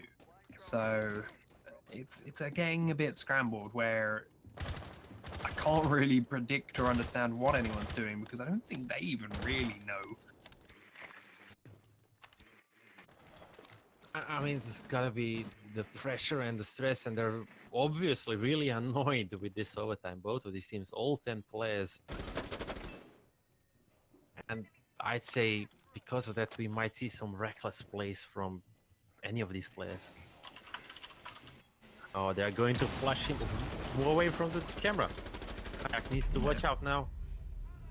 Get the kill, and there we go. Jackie with the opening kill. Takes out Kayak. Scyther continues the killing on the Forze. It's 2-man advantage now as Sully is out of the game. So there goes Echo, one of the really strong operators here in this situation. Yeah, that's huge for the defense. Losing that man. Attackers recovered Forze, though, now have control of the cash room, which is, as I said, something they couldn't do when they last attacked this site. Now they're in, waving over the site. And they do manage to push Doki away with that breach through the wall as well. Continuing their roll through as they take down Citizen with Jackie as well. Camera on this window now is looking for a man. He sees him behind the bomb. It's Doki, and down he goes. Infiltrate is now alone. He does find one from his spot in the bathroom. Edges out towards the gym window. Looking for that. Concussions will come in and momentarily delay him. Being pushed from behind. He does go a bit high. They go low. He's tagged up the next peak. Doki pushes aggressively forward, runs out of the SB12, goes for the hip fire, and it works. WTG gets the kill, and again, we will drag out this map. Infiltrate is actually the only player with 1-digit number of kills.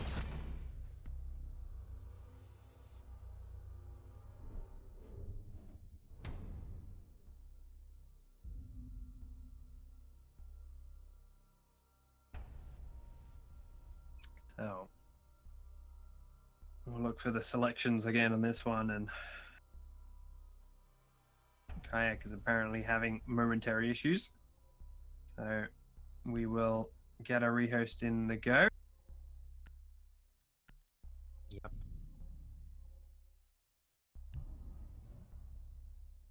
And ultimately go back into our 9th overtime. Or I think it feels like that, something there. It does, yeah, indeed Yeah. it does. So as we get that set up, we will, give us what we can. I can't sit here and start pulling apart these rounds anymore because there's no real sense to them from round to round. There's nothing that seems to be carrying over. No one seems to be using what they did previously. They're just doing everything wildly different again and again. So we'll see. if that continues to work for them, if we continue sticking with the break. We're going to run to a short 5-minute break while we get the lobby rehosted, while we get the players back in. And as I said, unfortunate for the tech issues, unfortunate that we need to rehost, but we've got to have every player in, and we don't want teams losing out to what is still, regardless of the reasons, a very tight game, thanks to the overtime rules and the back and forth on a technicality of their PC or hardware or whatever is giving out for them. So we'll be back in just a moment with the continuation of Clubhouse between Forza and Team Boost.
Show me all the places I've never known. And we'll chase the night. Erase all of these broken dreams in flight. And we'll fly.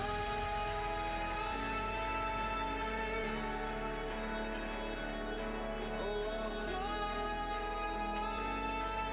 away, away, away. Yeah, we'll fly.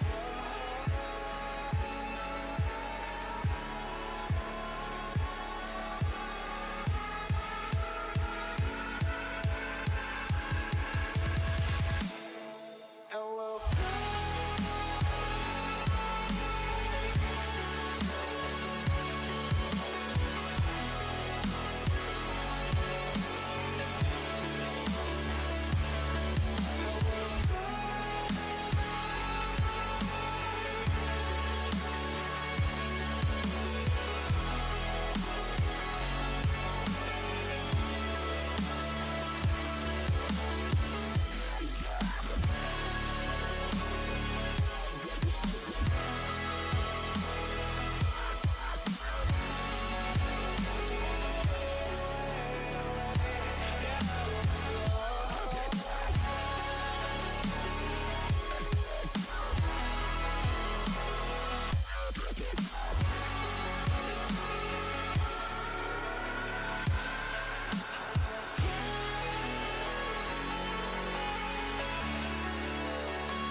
up here, we're free, bound only by frozen memories,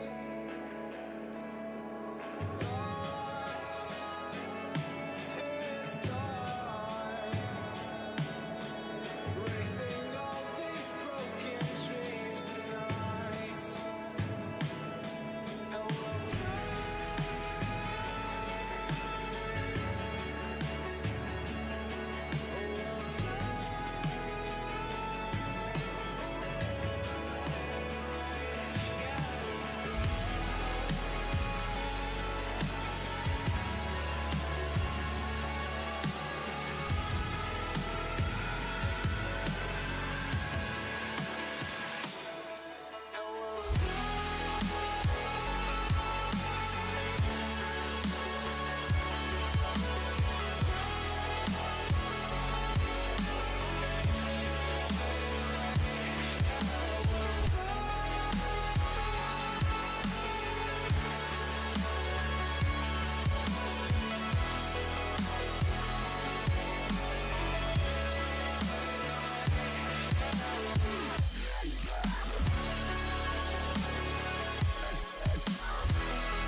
Hard to keep a straight face when I'm burning like fire, and you walk all the sides. I'm drawn in desire, and you have to think twice.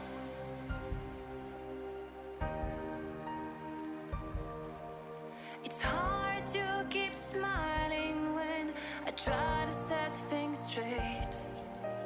You don't even listen. I'm just getting late, like you're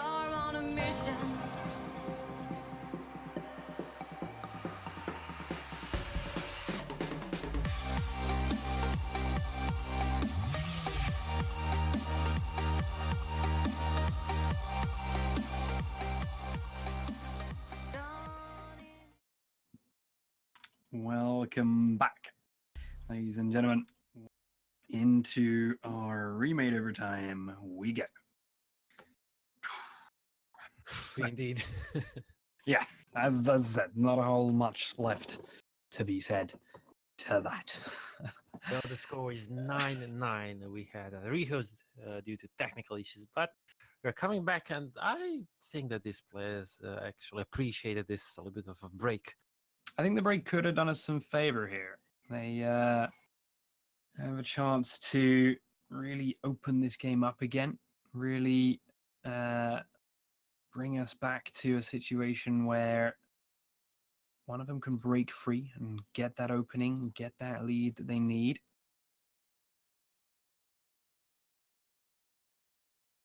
But Yeah.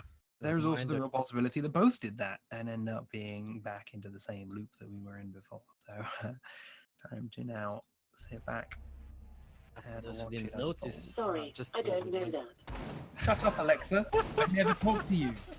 Why are you trying to get in? Do you just I want to mean, be on stream? Is that what it we is? could do the triple cast. I mean, Didn't even begin to say a name. And then when I did say a name in anger, she just goes quiet anyway.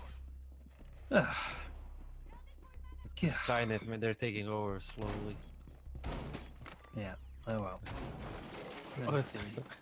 we were talking about the band operators. Yeah, we have Blitz, Vigil, 10 seconds remaining. Maestro, and Glass being banned for this map. 5 seconds to insert. And the outcome could be quite different if, let's say, Attackers Glass recovered the was diffuser. Attackers not banned. objective is to locate a Because a bomb. lot of these cash room attacks Worry about grenades now. benefit of having a Glass, providing some long range support and just getting some angles from the rooftops. Yeah, that's very true. And to say this one especially, open up the top of the garage wall and use that angle to look at the perhaps where the mirror windows and whatnot is, and Glass can be very powerful there. So we'll watch and see. Upstairs, the attackers sit. The defenders sit. The attackers are watching for potential runouts. They're not coming just yet. Alright, there goes there's a thermic charge. Attackers have located a bomb. So yeah, they have an entry point to the site now as Doki opened it up. Can we expect him to once again just go in, go full fragmite and It's worked for him twice so far. No one stopped him. He over at that window though. I doubt it. He opened the wall previously and went in through the wall, and that's what he made work. And oh no, Doki is down. he's down, and Jackie finishes him off. But Infiltrator's taking camera in exchange for it, so Well, it is a 1-for-1 trade. But with that thermite off the table, this might be big for the defending Forze team here. Never mind, he's already got the wall open. I take it back. So he's done his job before he fell. But this time Starboy is on this staircase holding the corridor. This is where Doki would just run through and do all his damage previously, and that's not going to be a thing anymore. Concussion mines are coming in. The peek from the garage wall is still a thing. Oh, Sully, I think, got a little bit unlucky with the debris there, meaning he couldn't see... Sorry, Jackie couldn't see Sully, but Sully could see him. And then he gets those shots off first and hits the head. So the attackers have that man advantage once more. They are now starting to open up the final bits of the wall and pressure into the site. The flashbangs are in hand. The diffuser is in Citizen. No, it's not. It's in Sully's hand, actually. Citizen is in the planting spot. I think that's a bug, and he's not actually got a flashbang out. indeed. The Starboy still holding this pixel peak, but nobody's jumping into his crosshair. Right on the other side of the wall. I think WTG knows it. You can hear roughly how close he is. The C4 goes out, goes up, and it does down Citizen. The lion charge is going to go off. The WTG He has gets no detected and info. goes prone, and that's an easy kill for Kayak. You're on a soft wall. Even though the lion charge was there, you had to move then. Starboy finds the down Citizen, though, will finish him. But the diffuser's gone through now. 2 defenders left alive, and they're both coming from the same direction. They managed to take out the Claymore, but that means they know at least one of them's coming from that direction. The other one is covering the garage rotate up here behind Sully. He's watching the door, and the alibi peeks on out, and Sully takes a meal of it, but gets the kill. The Infiltrate will finish off Starboy as he peeks through the other doorway. A boost to take the lead here in overtime once again. Now, I'm not going to get too excited about that being what's needed and about that being the match point and potentially the last one of the round. But no, we will wait, see where the picks take us, see where the operators take us, and ultimately try and figure out where the opening round will go. Church and Awesome Room, it seems that Team Boost will go with that defense. Actually, no. Okay, they're switching to CCTV cache room Echo and the Mira. So we have two deniers in form of Mute and Bandit, but they shouldn't pose much of a problem for Starboy, who can just drop the EMP grenade and destroy everything. Citizen switching potentially off the Ella into a Jaeger, and that would help a lot with the controlling of sight, with the trophy systems coming into play. Yep, that's what it'll do. I do admit that that sounds much better to me than the Ella in this specific location. Ella's strength of all comes from being mobile, being roaming, and being able to surprise from unknown behind locations. But as the attackers have shown so far, attacking this site, despite the changes, is the same as it used to be. In some ways, it's actually even easier to defend this site, attack this site from outside previously, because the defenders have less options to run out and surprise the attackers when they come through this garage, when they come through the car park. 10 seconds remaining. And these mirror windows are once again the pivotal spots to hold, the pivotal locations to keep this in the bag. I'm kind of surprised that Attackers the objective both is of these locate a teams, when bomb. attacking the CCTV, they focus so much on the CCTV. Most of them are ignoring the cache room and the construction, like west from that side. Except Doki, who just went with two suicidal pushes with Termite. But everything is happening around the CCTV, and that's about it. I've barely seen some push from the other side. Now, Kama. Those bullets are passing so close. Yes, indeed. Waiting now to Bomb watch located by for attackers.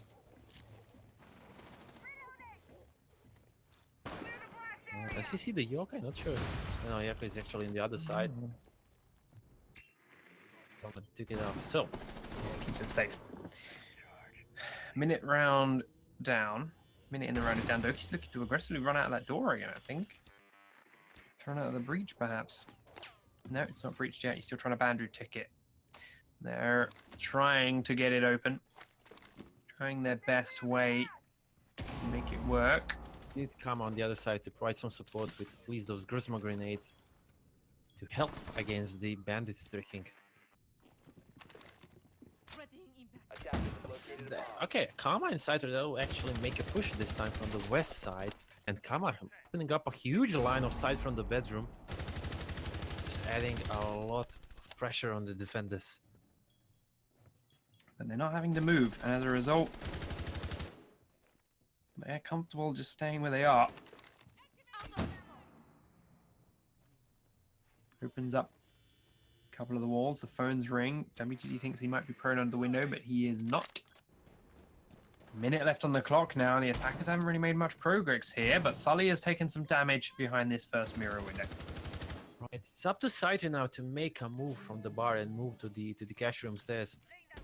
He could actually make a play, and I would say that a lot of this round relies on him.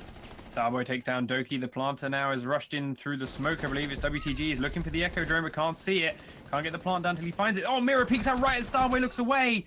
It's catastrophic for him, and Starboy will fall, but Scyther managed to take one down. Citizen trace Jackie, but Scyther will immediately get Sully out backwards. The plant is looking to go through, but Citizen helps stop it by taking down Scyther. Now it's a 3v2, but one of them's downed on the attacking team. Makes it a 2v1 now, as Infiltrate is the last man standing. WTG getting the kill onto Citizen to make that happen. Starboy still downed up on the roof, but WTG and Camera are in play. Infiltrate, though, makes a very, very short work of one of them. He puts him so low health that the C4 will finish him off. Camera falls to Infiltrate. WTG teases the plant, peeks afterwards, and gets the kill onto Infiltrate.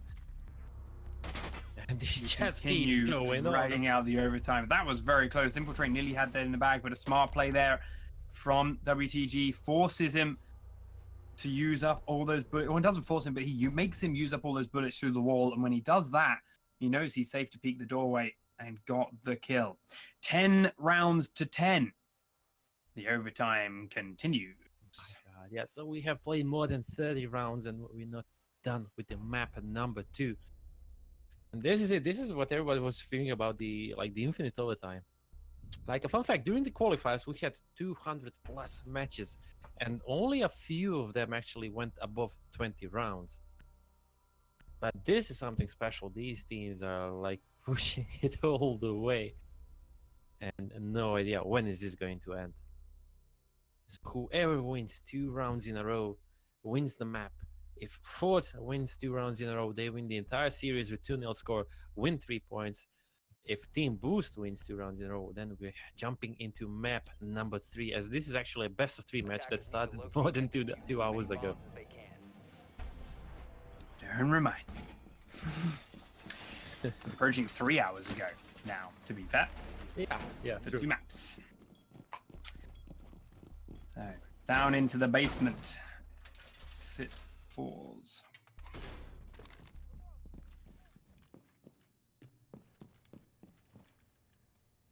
As a defending team on this site, they've not had the best of luck. As an attacking team on this site, it's pretty hit and miss as well. As both teams are consistently trying a new tactic, a new idea, a new pick every single round. And it is back and forth. This time they do reinforce the construction tunnel though. So if they want to get in there, they'll have to use the thermite charges, but that's not a problem for the boost defense, sorry, boost attack. They've been using their banner charges on the hatches. Well, 2 banner charges on the hatches, 1 thermite charge on the hatch, 1 thermite charge in the garage, the construction tunnel thing. And then using the last Hibana charge on the wall to church at the bottom of the main staircase.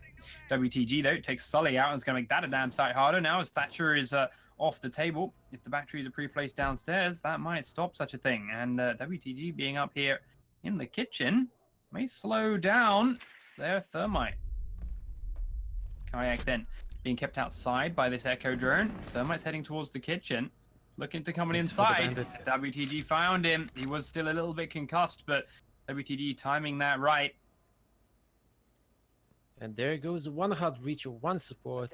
And this is now huge advantage for Team Force. So WTG, he can just stay inside the kitchen and try to buy time for his team. Hold his ground, maybe gather a few more kills. But he did more than enough for this round. Oh, the C4. This is going on. Oh my god, what a Kobe. And WTG is stepping up for Forze right now. Oh, he's got 4. He's only got 1 more to go before the ace. Citizen then is the last target. Kama's going to lead him into it with that echo drone guiding the way. The echo drone spotted him around the corner and waited for him. He switched to the SMG. Oh, sorry, the Bearing 9. Smart play here from WTG. He's not getting greedy for the ace. He's not getting greedy for this 5th kill. He's going to wait for the banner to come back his way. Team are opening other angles and potentially going to pressure him from behind. There he goes, firing that way on the ping. The peak's there for WTG. He does miss the first burst, but will get the second burst and the ace shortly after sitting to take down Scyther. But there it is, a round of defense for Forze, and they did it the same way Boosted against them previously in that they played aggressively in this upper floor, in this new area, and the new bar layout that people don't know too well yet. WTG surprising them and abusing their lack of knowledge to take 1v1 after 1v1 with a bit of help from Echo Drone to ultimately the C4, end dude. the round. And the C4 was beautiful. Like the barricade wasn't even shut down properly. It was a small hole. He aimed, he tossed the C4, and boom, boom goes the dynamite. Well, damn. Alright, let's go further down the overtime road as it's time for Team Boost to win their defense round. Although this ace is like a bit of a moral boost for Force. Maybe. Should be. It takes a lot to raise your morale after this many rounds. That's what I'm thinking. So they're going to be pretty burnt at this point, and I don't think anything short of a win right out ending the map and the series on Forze's side will really help with raising the morale. Legion, Pulse, Smoke, Bandit, Ella. That is the lineup for defense of the basement, and see how many Romans do we expect. It's Citizen and Ella were actually always playing inside the bar and strip 10 club. seconds left before During the overtime rounds, Forze successfully shut down those roamers, and like in the first round, took them out, and like the rest of the round was pretty much easy for them to take over. attackers must locate and defuse a bomb. So, as the attack now starts to begin. Let's see where they choose to put him.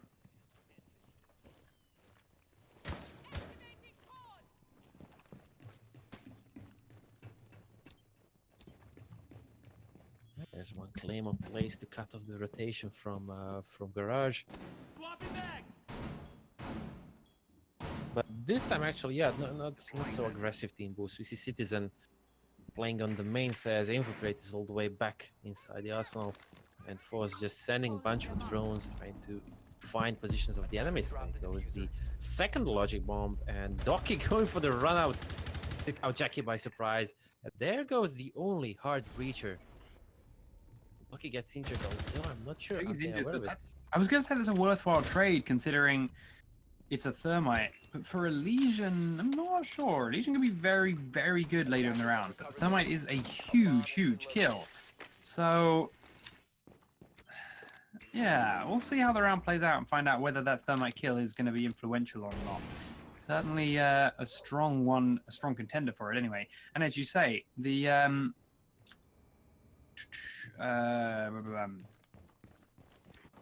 only forgot hard what I said breacher here on Forza, yeah. Forza, until now, had been bringing Hibanas with their thermites. This is, I think, the first round of the basement attack they went without that Hibana, as well as the thermite. So they may be regretting that right now.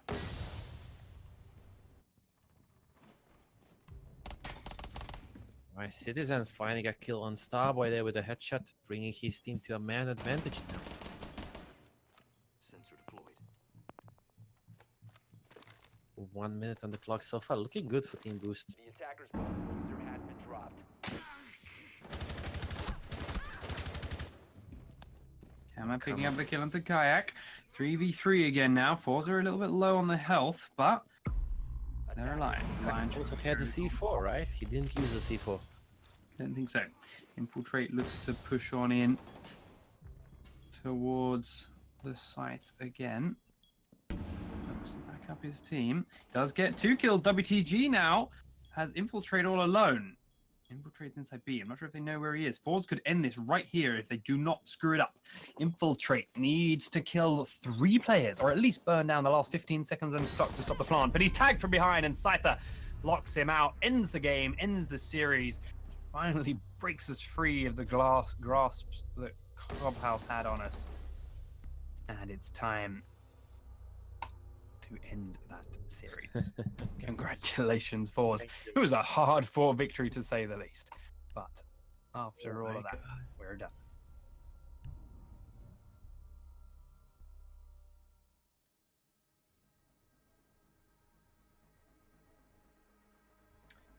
So, with that, ladies and gentlemen, we are done on map and game, rather, number 1. That is